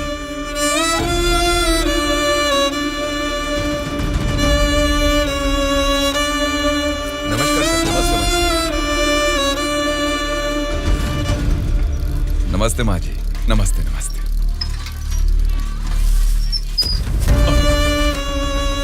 ये क्या किया बहन जी? क्या देख के पता नहीं चल रहा? कचरा है। हाँ वो तो पता चल रहा है, लेकिन कचरे की सही जगह तो कूड़ेदान होती है ना। तो आपने ये कचरा कूड़ेदान में डालने की बजाय यहाँ सड़क पर क्यों फेंक दिया? हमेशा कूड़ेदान में ही डालती हूँ, आज ही जस्ट मिस हो गया। वो अच्छा, अंग्रेजी बोलना जानती हो, लेकिन ये नहीं जानती कि कचरे को कूड़ेदान में डालना चाहिए। ये सब करने से ही बीमारियाँ फैल रही हैं और इंसान बीमार होते जा रहे हैं। जरा उधर देखिए, कूड़ेदान में पूरा कचरा भरा हुआ है। उसे निकालने वाला म्युनिसिपैलिटी से कोई भी दिखाई नहीं दे रहा।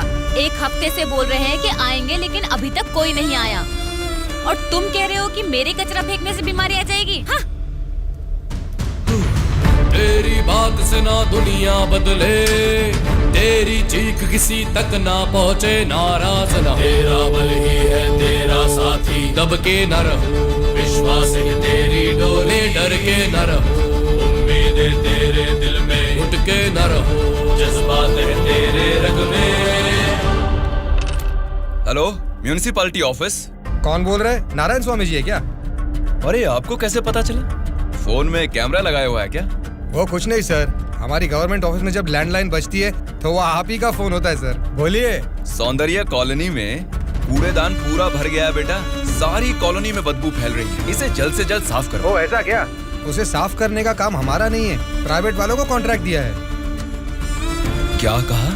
कचरा उठाने का काम भी प्राइवेट लोगों को दे दिया है? तो फिर आप क्या कर रहे हैं? आप जैसे लोगों के सवालों का जवाब दे रहे हैं नारायण स्वामी।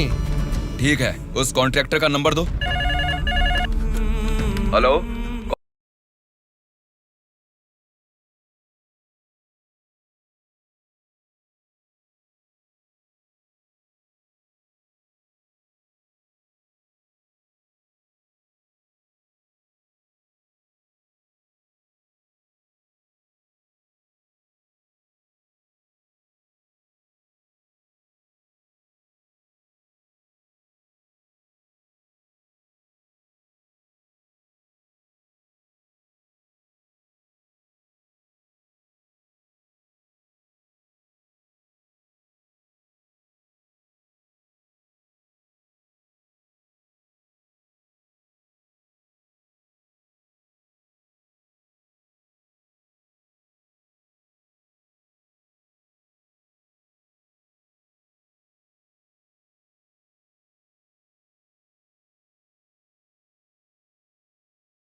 हमेशा से यहीं पे सुसु करता हूँ। कल से यहाँ पर मत करना।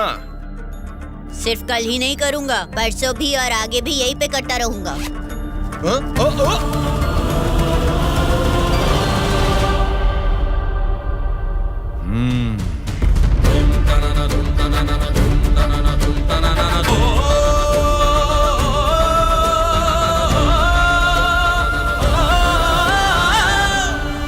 क्या हुआ? क्यों नहीं पेशाब किया? तुम अच्छे लड़के हो, इसीलिए नहीं कर पाए। ये एक बीज है। ऐसे क्या देख रहे हो?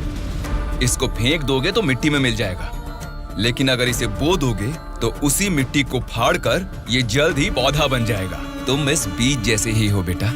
ये बीज एक बड़ा वृक्ष बनेगा, खाने को फल देगा। अगर नहीं भी दे पाया तो कम से कम 10 लोगों को छांव देगा, बारिश लाएगा। अगर तुम इसे बो दोगे तो ये बीज बड़ा होके तुम्हारे बाद भी तुम्हारा नाम रोशन करेगा। अब इसे बोना है या फेंक देना है, तुम्हारी मर्जी है।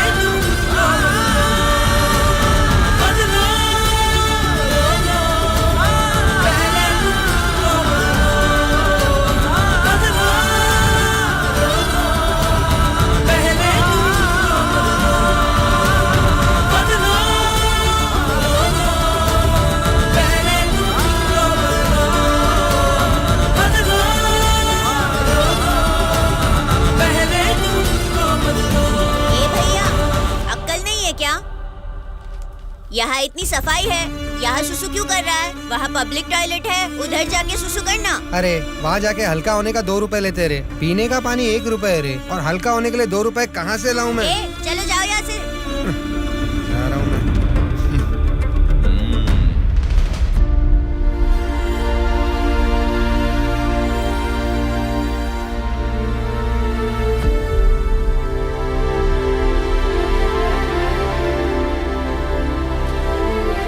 बेटा, राष्ट्रीय झंडे को उल्टा नहीं लगाते, गलत बात।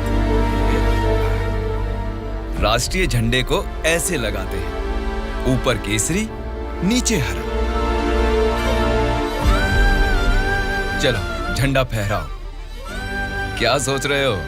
तुम्हारा बोया हुआ बीज ही नहीं, मेरा बोया हुआ बीज भी बढ़ने लगा है, जल्द ही पेड़ बन जाएगा। चलो फहराओ।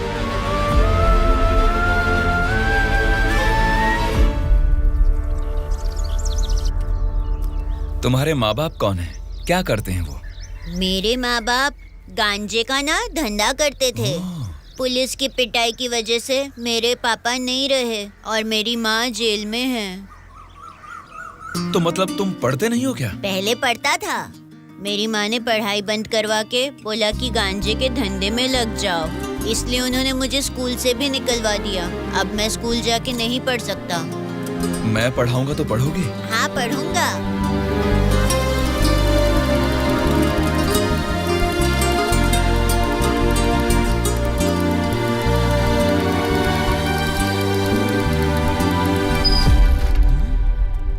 क्या कर रहे हो? स्कूल के बच्चों को दारू बेचना गलत बात है, वो भी इतने छोटे बच्चों को। 18 से कम उम्र वालों को दारू नहीं बेचनी। पता है ना तुम कानून का उल्लंघन कर रहे हो। कौन मैं? कानून की आंखों पर तो पट्टी बंदी है। पट्टी निकालो और अपने पीछे जेब में डाल दो। सिगरेट की दुकान स्कूल के बाजू में हो सकती है, मेरी वाइन शॉप नहीं हो सकती। मैंने कानूनन लाइसेंस लेके ये शॉप यहाँ खोली है। वैसे ही धंधा नहीं होने से हम परेशान हैं, और तुम यहाँ आकर उपदेश देकर टाइम और धंधे की वाट लगा रहे हो। पढ़ाई करने वाले बच्चों को ही नहीं, पैसा मिलेगा तो दूध पीने वाले बच्चे को भी दारू बेचूंगा मैं, समझा तू? मेरा धंधा ही धर्म है। एक तो गलत काम कर रहे हो, ऊपर से चिल्ला रहे हो। हाँ चिल्लाऊंगा, क्या कर लेगा तू?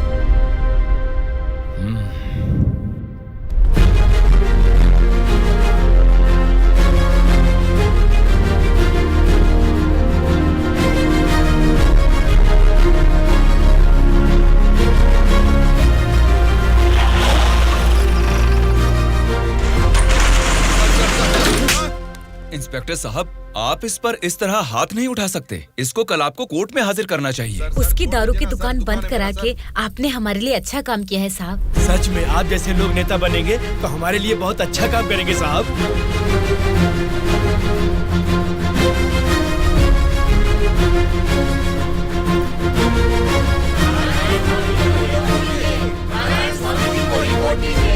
उस दिन जनता ने नारायण स्वामी को बहुत अच्छी मेजॉरिटी से जिताया था।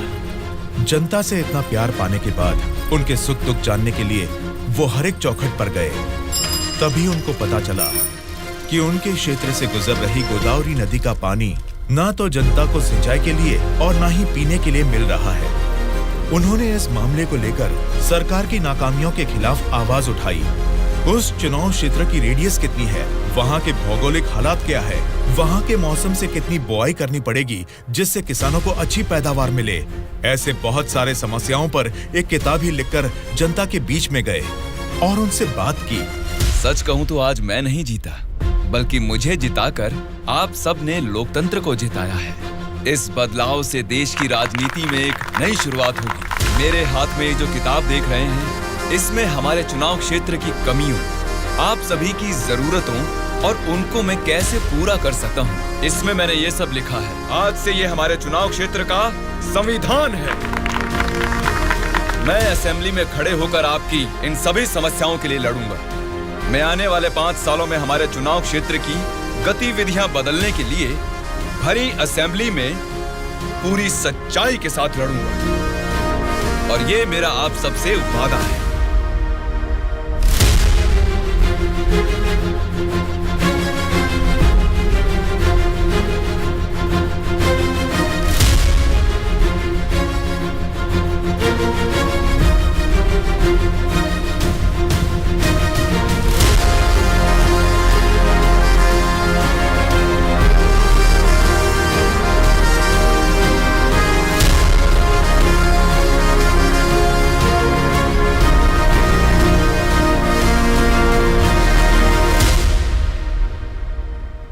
स्पीकर महोदय, ये हमारे चुनाव क्षेत्र की समस्याओं की किताब है। अगर मुझे थोड़ा सा समय मिल जाए तो मैं उन सभी समस्याओं से आपको रूबरू कराना चाहूंगा।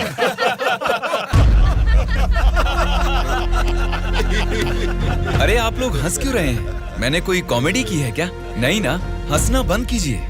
अध्यक्ष महोदय, नारायण स्वामी जी को देखकर ऐसा नहीं लगता कि असेंबली में आए हैं, किताब लेकर स्कूल में पढ़ने आए हैं ऐसा लगता है। अरे ये आप क्या कह रहे हैं? इसमें हमारे चुनाव क्षेत्र की समस्याएं लिखी हैं। स्पीकर महोदय ने साइलेंस बोला, आप फिर भी हंस रहे हैं। चुप हो जाइए। ये क्या स्पीकर महोदय, ये तो आपकी भी नहीं सुन रहे।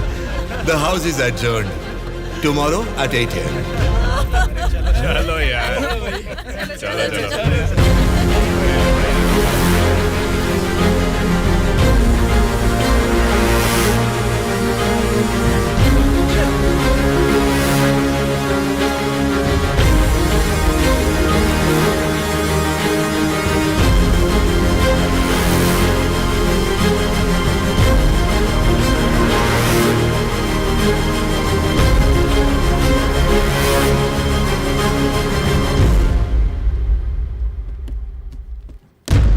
भास्कर रेड्डी जी, आज का अधिवेशन आपसे शुरू करते हैं। अध्यक्ष महोदय, पिछले सरकार की भ्रष्टाचार की वजह से पूरे राज्य का सर्वनाश हो गया है सर। क्यों सर्वनाश हुआ है उसकी वजह बता रहा हूँ अध्यक्ष महोदय। प्रचार तो राम राज्य का हो रहा था, लेकिन राज्य में राक्षस राज्य हो गया है अध्यक्ष महोदय, इसलिए इस तरह बात करनी पड़ रही है। ये क्या बोल रहे हो तुम? हमारी सरकार को राक्षस की सरकार बोल रहे हो? मुंह पे जुबान है तो क्या कुछ भी बोलोगे भास्कर रेड्डी? आगे के 5 साल तुम सत्ता में कैसे रहोगे ये मैं भी देखूंगा। तुम क्या देखोगे? मुंह बंद करके बैठो, नहीं तो बैठ जाएंगे। क्या कर लोगे तुम? मैं क्या करूंगा? हमारी मेजोरिटी कितनी है पता है ना? 100 लोग हैं। अगर हम चाहेंगे तो तुम में से एक भी असेंबली को छोड़कर नहीं जा सकता। हाँ, कुरुक्षेत्र में कौरव भी 100 ही थे, याद है ना? लेकिन अंत में क्या हश्र हुआ उनका? हमने भी हाथ में चूड़ियां नहीं पहन रखी। बहुत बोल चुके हो तुम, अब बैठ जाओ। तुम कौन होते हो हमें बिठाने वाले? तेरे सामने ही बोल रहा हूँ, अगर हमें गुस्सा आ गया ना तो असेंबली छोड़ के कोई भी बाहर नहीं जा पाएगा, कह रहा हूँ। क्या कह रहे हो? नहीं जा पाएंगे मतलब मारोगे हमें? दम है तो आ जाना, देखते हैं। ये क्या रे? हम लोग कुछ बोलते नहीं इसलिए सर पे चढ़ गए। तब से तुम ही हमें उकसा रहे हो। हमें उकसाएगा और हम भड़केंगे भी नहीं। हम क्या घूंघट ओढ़ के बैठे हैं? हिम्मत है तो हमको रोक के दिखा। रोज देखना है तो फिर आ जाओ, इधर का इधर ही फैसला कर देते हैं। आ जाओ, आ जाओ, अरे आ जाओ। मैं तो आ जा। बैठ जाइए आप लोग, बैठ जाइए, शांति रखिए। भास्कर रेड्डी जी, मैंने साइलेंस बोला ना, कंट्रोल रखिए। साइलेंस, साइलेंस, आप सब लोग बैठ जाइए। Silence, silence. 1 घंटे के लिए सभा को स्थगित करता हूँ। भद्राचलम चुनाव क्षेत्र के एमएलए नारायण जी को मैं बात करने के लिए अनुमति देता हूँ। महोदय, आज इस सभा में मैं इन सभी के सामने एक बात बोलना चाहता हूँ। प्रोसीड। महोदय, यहाँ बैठे सभी लोग जनता के प्रतिनिधि हैं। जनता ने वोट दी, इसीलिए ये जीते। वोट देने वाली उस जनता के बारे में कोई बात ना करके इस सभा में एक दूसरे को कोसना, झगड़ा करना अच्छी बात नहीं है साहब। देखा जाए तो ये बेशर्मी है। अध्यक्ष महोदय, नारायण स्वामी जी अपनी मर्यादा का उल्लंघन कर रहे हैं। जनता ने आंख बंद करके वोट डालकर हमें नहीं चुना है। अध्यक्ष महोदय, इनकी मजाल तो देखिए, हमें बेशरम बोलता है। इस बात के ऊपर तो नारायण स्वामी जी को तुरंत हमसे यहाँ क्षमा मांगनी चाहिए, अभी के अभी।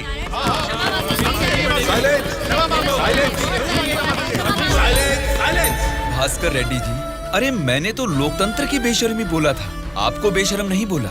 देखिए, इन क्षमाओं और झगड़े से सभा के समय को बर्बाद करने की बजाय हमें मिलकर जनता की जरूरतों और समस्याओं के बारे में बात करनी चाहिए। मतलब हम यहाँ झगड़ा करने आए हैं क्या? हमारे मुख्यमंत्री और हमें जनता का पालन कैसे करना है तुम बताओगे?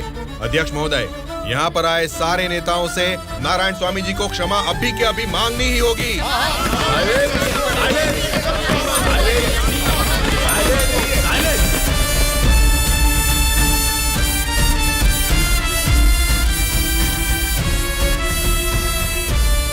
उनके बर्ताव से तुम क्यों दुखी हो रहे हो? सब ठीक हो जाएगा साहब, एक बार फिर आपको बोलने का मौका जरूर मिलेगा साहब। गूंगे को माइक पकड़ा देंगे तो कुछ फायदा थोड़ा ही होगा। जितने भी मौका देंगे होने वाला कुछ नहीं है। सोच समझ के तो बात ही नहीं कर पाता है ये। गोलू, क्या बात कर रहा है तू?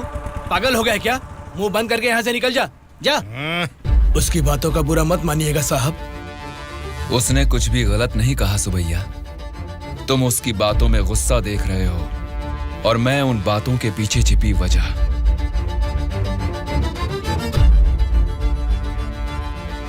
महोदय, हमारे चुनाव क्षेत्र में सारे संसाधन हैं, लेकिन उन्हें कैसे इस्तेमाल करना है हमारे लोग ये ना जानने की वजह से पीछे रह गए हैं।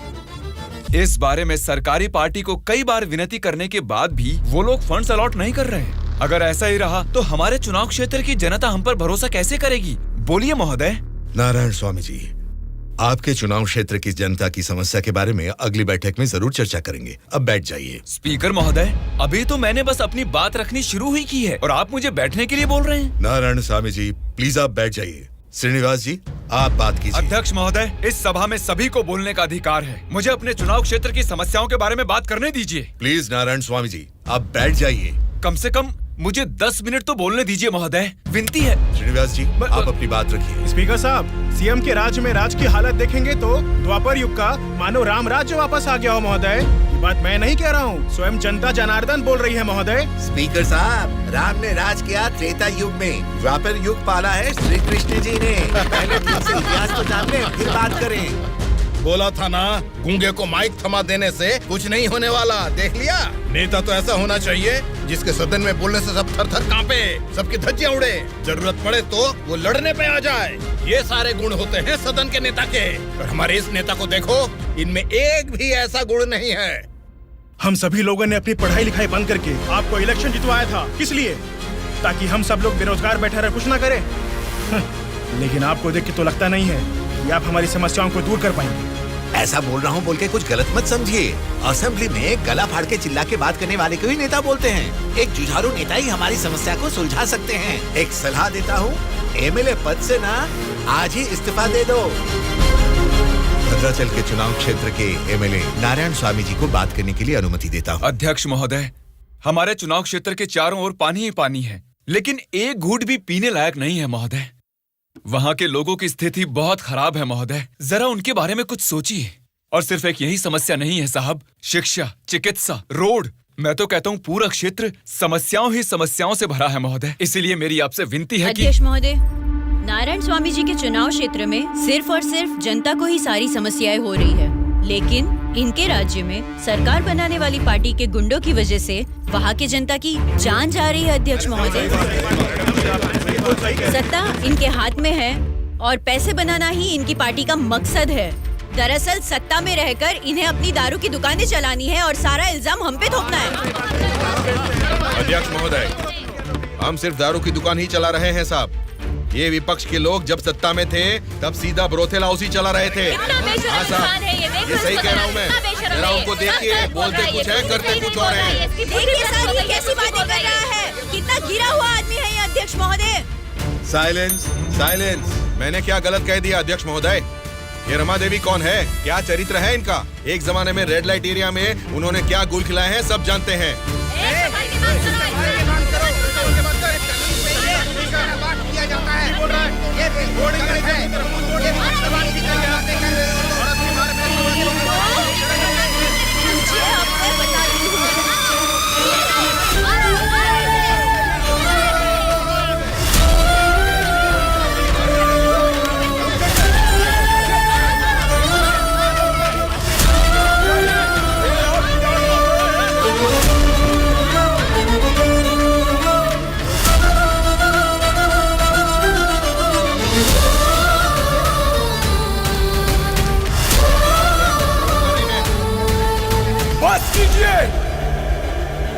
अरे ये संसद है या फिर कुरुक्षेत्र है?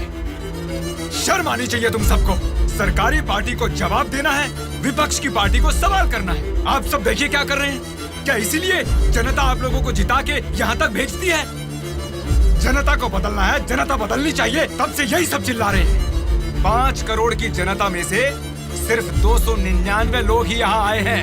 मतलब बदलना जनता को नहीं है, बल्कि हमें बदलना चाहिए। हमारे ऊपर भरोसा करके हमको वोट देके जिताने वाली जनता के लिए हमें कोई लड़ाई या जंग करने की जरूरत नहीं है, बल्कि उनकी समस्याओं की चर्चा करके उनकी जरूरतों को पूरा कर दें, यही बहुत है। लेकिन तुम लोग देखो क्या कर रहे हो, सिर्फ और सिर्फ अपने फायदों के बारे में सोच रहे हो और भोली भाली जनता को धोखा दे रहे हो। ये सब कुछ मैं इसलिए नहीं बोल रहा कि मैंने मार खाई और मेरा कुर्ता फट गया। ये एक बहुत ही पवित्र और महापुरुषों की जगह है, ये संसद भवन है। देखा जाए तो यहाँ पर आप जैसे लोगों के लिए कोई स्थान नहीं है। यहाँ पर सिर्फ साहसी, सच्चाई का साथ देने वाले ईमानदार लोग ही आने चाहिए। जब ऐसे लोग इस संसद भवन में आने शुरू होंगे, सिर्फ और सिर्फ तभी इस राज्य और देश का भला हो सकता है।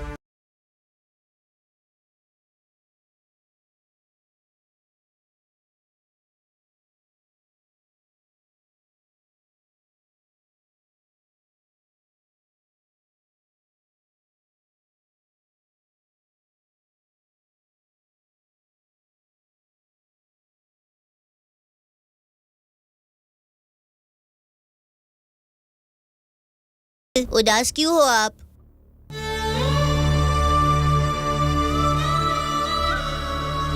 मैं हार गया। जनता से वादा करके उसे ना निभाने वाला नालायक बन गया मैं। क्या हो गया अंकल, आप ऐसे क्यों बात कर रहे हैं? सत्ता में आते ही हम कुछ भी कर सकते हैं सोचने वाले नेताओं को बदलना होगा। जब तक ऐसा नहीं होगा, हमारा यह समाज कभी नहीं बदलेगा। ऐसा है तो मैं उनको बदलूंगा अंकल। क्या कहा? तुम बदलोगे? हाँ अंकल, मैं बदलूंगा। तो ठीक है, चलो मुझसे ये वादा करो। मैं वादा करता हूँ अंकल, उन सब को मैं सच में बदल दूंगा।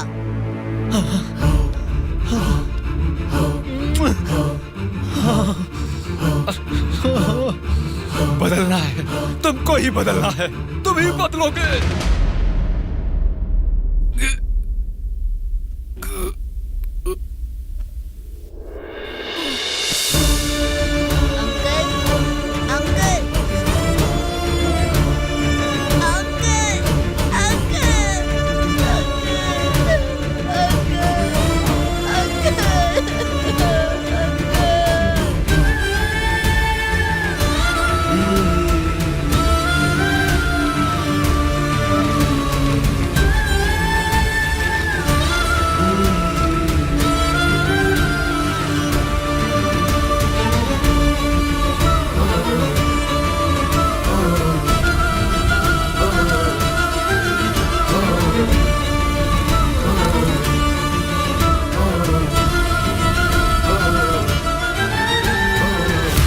पिताजी के साथ किसी ने क्या किया उससे हमारा क्या लेना देना? हम लोग जनता की सेवा करने वाले हैं। हमें यहाँ बुलाकर तकलीफ देना ठीक बात नहीं है। जनता की सेवा? क्या जनता की सेवा करते हैं आप लोग? एक एक करके बताइए। हर महीने बुजुर्गों को राशन मिल रहा है, और यही नहीं, अपाहिजों को हर महीने पेंशन दिया जा रहा है, बेरोजगारों को बेरोजगारी भत्ता दिया जा रहा है। इतने अच्छे काम कर रहे हैं, ये सब सेवा नहीं है क्या? जनता की सेवा करने का मतलब टाइम पर राशन का चावल और दाल देना है क्या? नहीं ना। 20 साल के लड़के को बेरोजगारी भत्ता क्यों देना? वो मेहनत नहीं करेगा क्या? 2 एकड़ जमीन वाले किसान को राशन क्यों देना? वो फसल उगा नहीं सकता क्या? आप लोगों की मेहनत करने की काबिलियत को मारकर उनकी पैदावार करने की क्षमता को बुरी तरह कुचल रहे हैं। जिस दिन आप लोग जनता को मुफ्त की चीजें देने के बजाय उनको ये बताएंगे कि मेहनत करना ही बेहतर है, उसी दिन आप लोग जनता की सच्ची सेवा कर पाएंगे सर। मतलब हम पर बिना यकीन के जनता हमको जिता रही है। आपका नाम मारुति राव है ना? हाँ हाँ।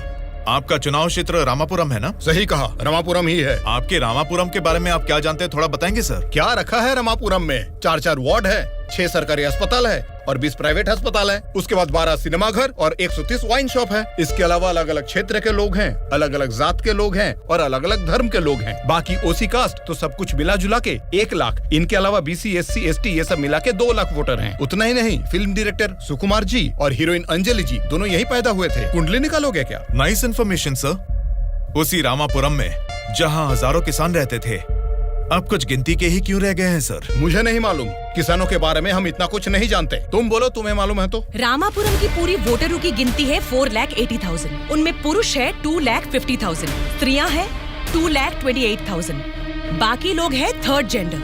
वहाँ बारिश और पानी की सुविधा ज्यादा होने के कारण धान और गन्ना जैसे फसलों के लिए वो जमीन अनुकूल है। अब हम प्रॉब्लम की बात करेंगे। रामापुरम मेन सेंटर में एक बड़ी डंपिंग यार्ड है और वहाँ के रोड्स के बारे में हम आपको जितना कम बताएं उतना ही अच्छा है। ये सरकारी पार्टी की MLA है, आपकी पूछताछ सही है, लेकिन हम तो विपक्ष के हैं ना, हमें इनके साथ क्यों उठा के लाए? एक विपक्षी पार्टी होने के नाते आपको गवर्नमेंट का सपोर्ट नहीं है, लेकिन आवाज उठाने के लिए असेंबली तो है ना। समस्याओं पर वहाँ क्यों नहीं बात करते? जनता ने वोट देकर आपको असेंबली इसलिए भेजा क्योंकि उनको यकीन था कि उनकी कुछ भलाई होगी। लेकिन पेट्रोल के बढ़ते रेट की आपको परवाह नहीं, बढ़ते ब्याज की आप बात ही नहीं करते। किसानों की आत्महत्या आप लोगों के लिए कोई मुद्दा ही नहीं है। बदलना है, अपने सोचने का ढंग बदलना है, हमारे बर्ताव का तरीका बदलना है। हमें बदलने को बोल रहे हो, ठीक है, जनता की क्या बात है? वो नोट लेके वोट नहीं दे रहे क्या हमें? उनको क्या बोलोगे? पैसे लेकर वोट डालना आखिर जनता को सिखाया किसने? आप जैसे नेताओं ने ही ना। वोट पर नोट की आशा रखने वाले ही नहीं हैं, वोट का इंसाफ चाहने वाले लोग भी हैं। आप क्या करते हैं? ऑटो चलाता हूँ। तो फिर ये पोस्टर क्यों चिपकाया है? नारायण के लिए इतना भी नहीं करेंगे तो अच्छा नहीं लगेगा। ऐसा क्यों? नारायण जी से आपको इतना लगाव किस लिए? वो हमारी तकलीफों को समझता है। वो सत्ता में आएगा तो बहुत लोगों को काम मिलेगा, हमारे गांव की तरक्की होगी। इतना भरोसा है? बिल्कुल भरोसा है। अगर उसने वादा कर दिया तो करके ही दिखाएगा। जब हमारे MLA चिनकोटा जी को अरेस्ट किया गया था, मेरे पति ने उनको छुड़ाने के लिए धरने पर पेट्रोल से खुद को जला लिया था। तो चिनकोटा जी ने क्या किया था? वे बोले थे कि सरकार में आते ही बात करके पैसा दिलाएंगे। मिला क्या? उन्होंने जबान दिया था। वादा तो वादा ही होता है ना। आपके दिए गए वादे जनता के सामने सिर्फ कहानियां बनकर रह गई हैं।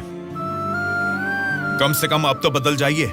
पार्टी बदलने के एजेंडा जैसे नहीं, जनता की तकदीरें बदलने वाले एजेंडा बन जाइए। अगर अब भी आप लोग नहीं सुधरोगे और ऐसा ही करते रहोगे तो यहाँ से कोई भी जिंदा बाहर नहीं जाएगा। सूर्या, इनको समझाने का कोई फायदा नहीं है, ये लोग ऐसे ही रहेंगे। मेरी बात मानो, सबको मार डालो। अरे रुको भाई, रुको। ब्रदर, अगर आपको मारना है तो हमें मार दीजिए, लेकिन मरने से पहले हम सब बदलना चाहते हैं। हमको एक चांस तो दीजिए। इतने दिन जनता के पैसे कैसे लूटना है यही सोचते थे, अब एक मौका दे दो हमें। जनता के पैसे को जनता तक लौटाना है यही सोचेंगे। अब उस नारायण स्वामी के सपनों को हम सच करके दिखाएंगे। उसका नाम है सूर्या। ऑलरेडी एक मर्डर केस में वो सजा काट रहा है। सत्ताधारी पार्टी की सपोर्ट से वो जेल से बाहर निकला है। बहुत शातिर है वो। बड़ी होशियारी से वो दोनों पार्टियों के MLA को किडनैप करके लेके गया है। उसका प्लान क्या है, उसने क्यों किडनैप किया है, उसके सिवा और किसी को पता नहीं है। समझ गया सर। वो जहाँ भी हैं, सब MLAs को सेफली लाने की जिम्मेदारी मेरी।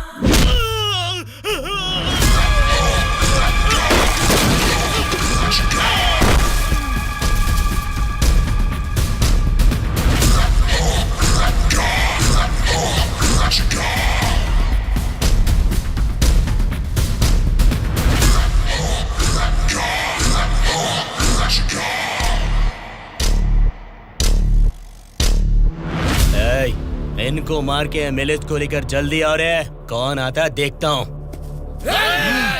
रुक जाओ।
बोलो ध्रुवा। सॉरी सर, लगता है हमारे आने की खबर उनको पहले ही लग गई। What? हाँ सर, जब तक हम पहुंचे वो सब एमएलए को लेकर यहाँ से चला गया। तो अब क्या होगा?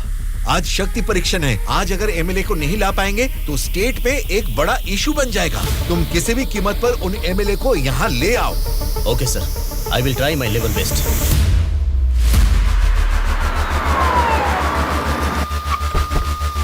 ये लीजिए मैडम फाइल, सबके दस्तखत हैं इसमें। हमारी गवर्नमेंट को सपोर्ट करने वाले एमएलए की list sir. Go ahead, wish you all the best. Thank you sir. Welcome.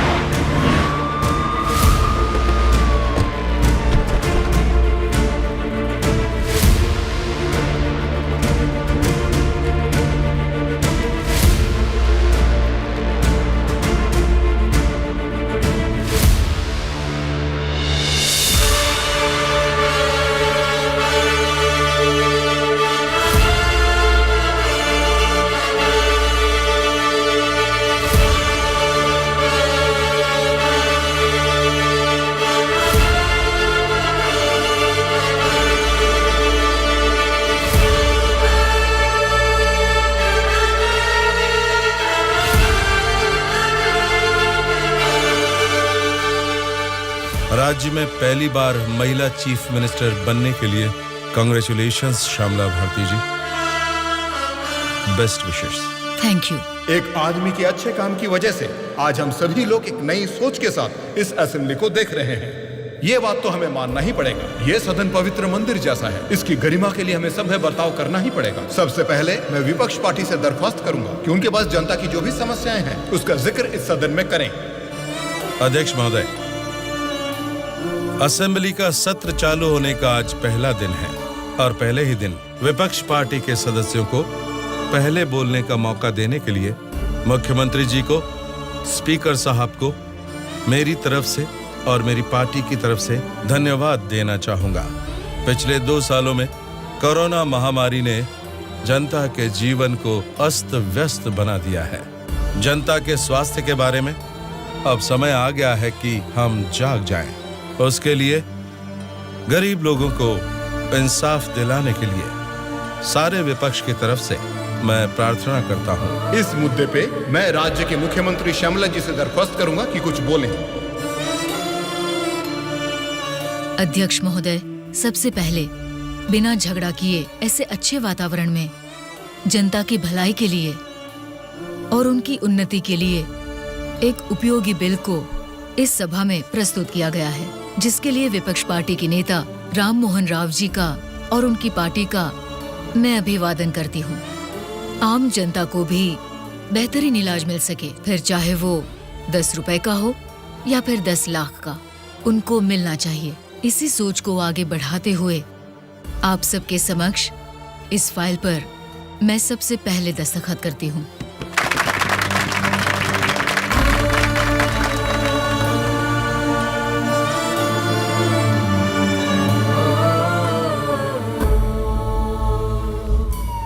तुमने जो सोचा उसे पा लिया सूर्या। नेक्स्ट टारगेट क्या है? हमारे देश की तरक्की जो कोई भी रोक रहा है वो लोग ही मेरा नेक्स्ट टारगेट।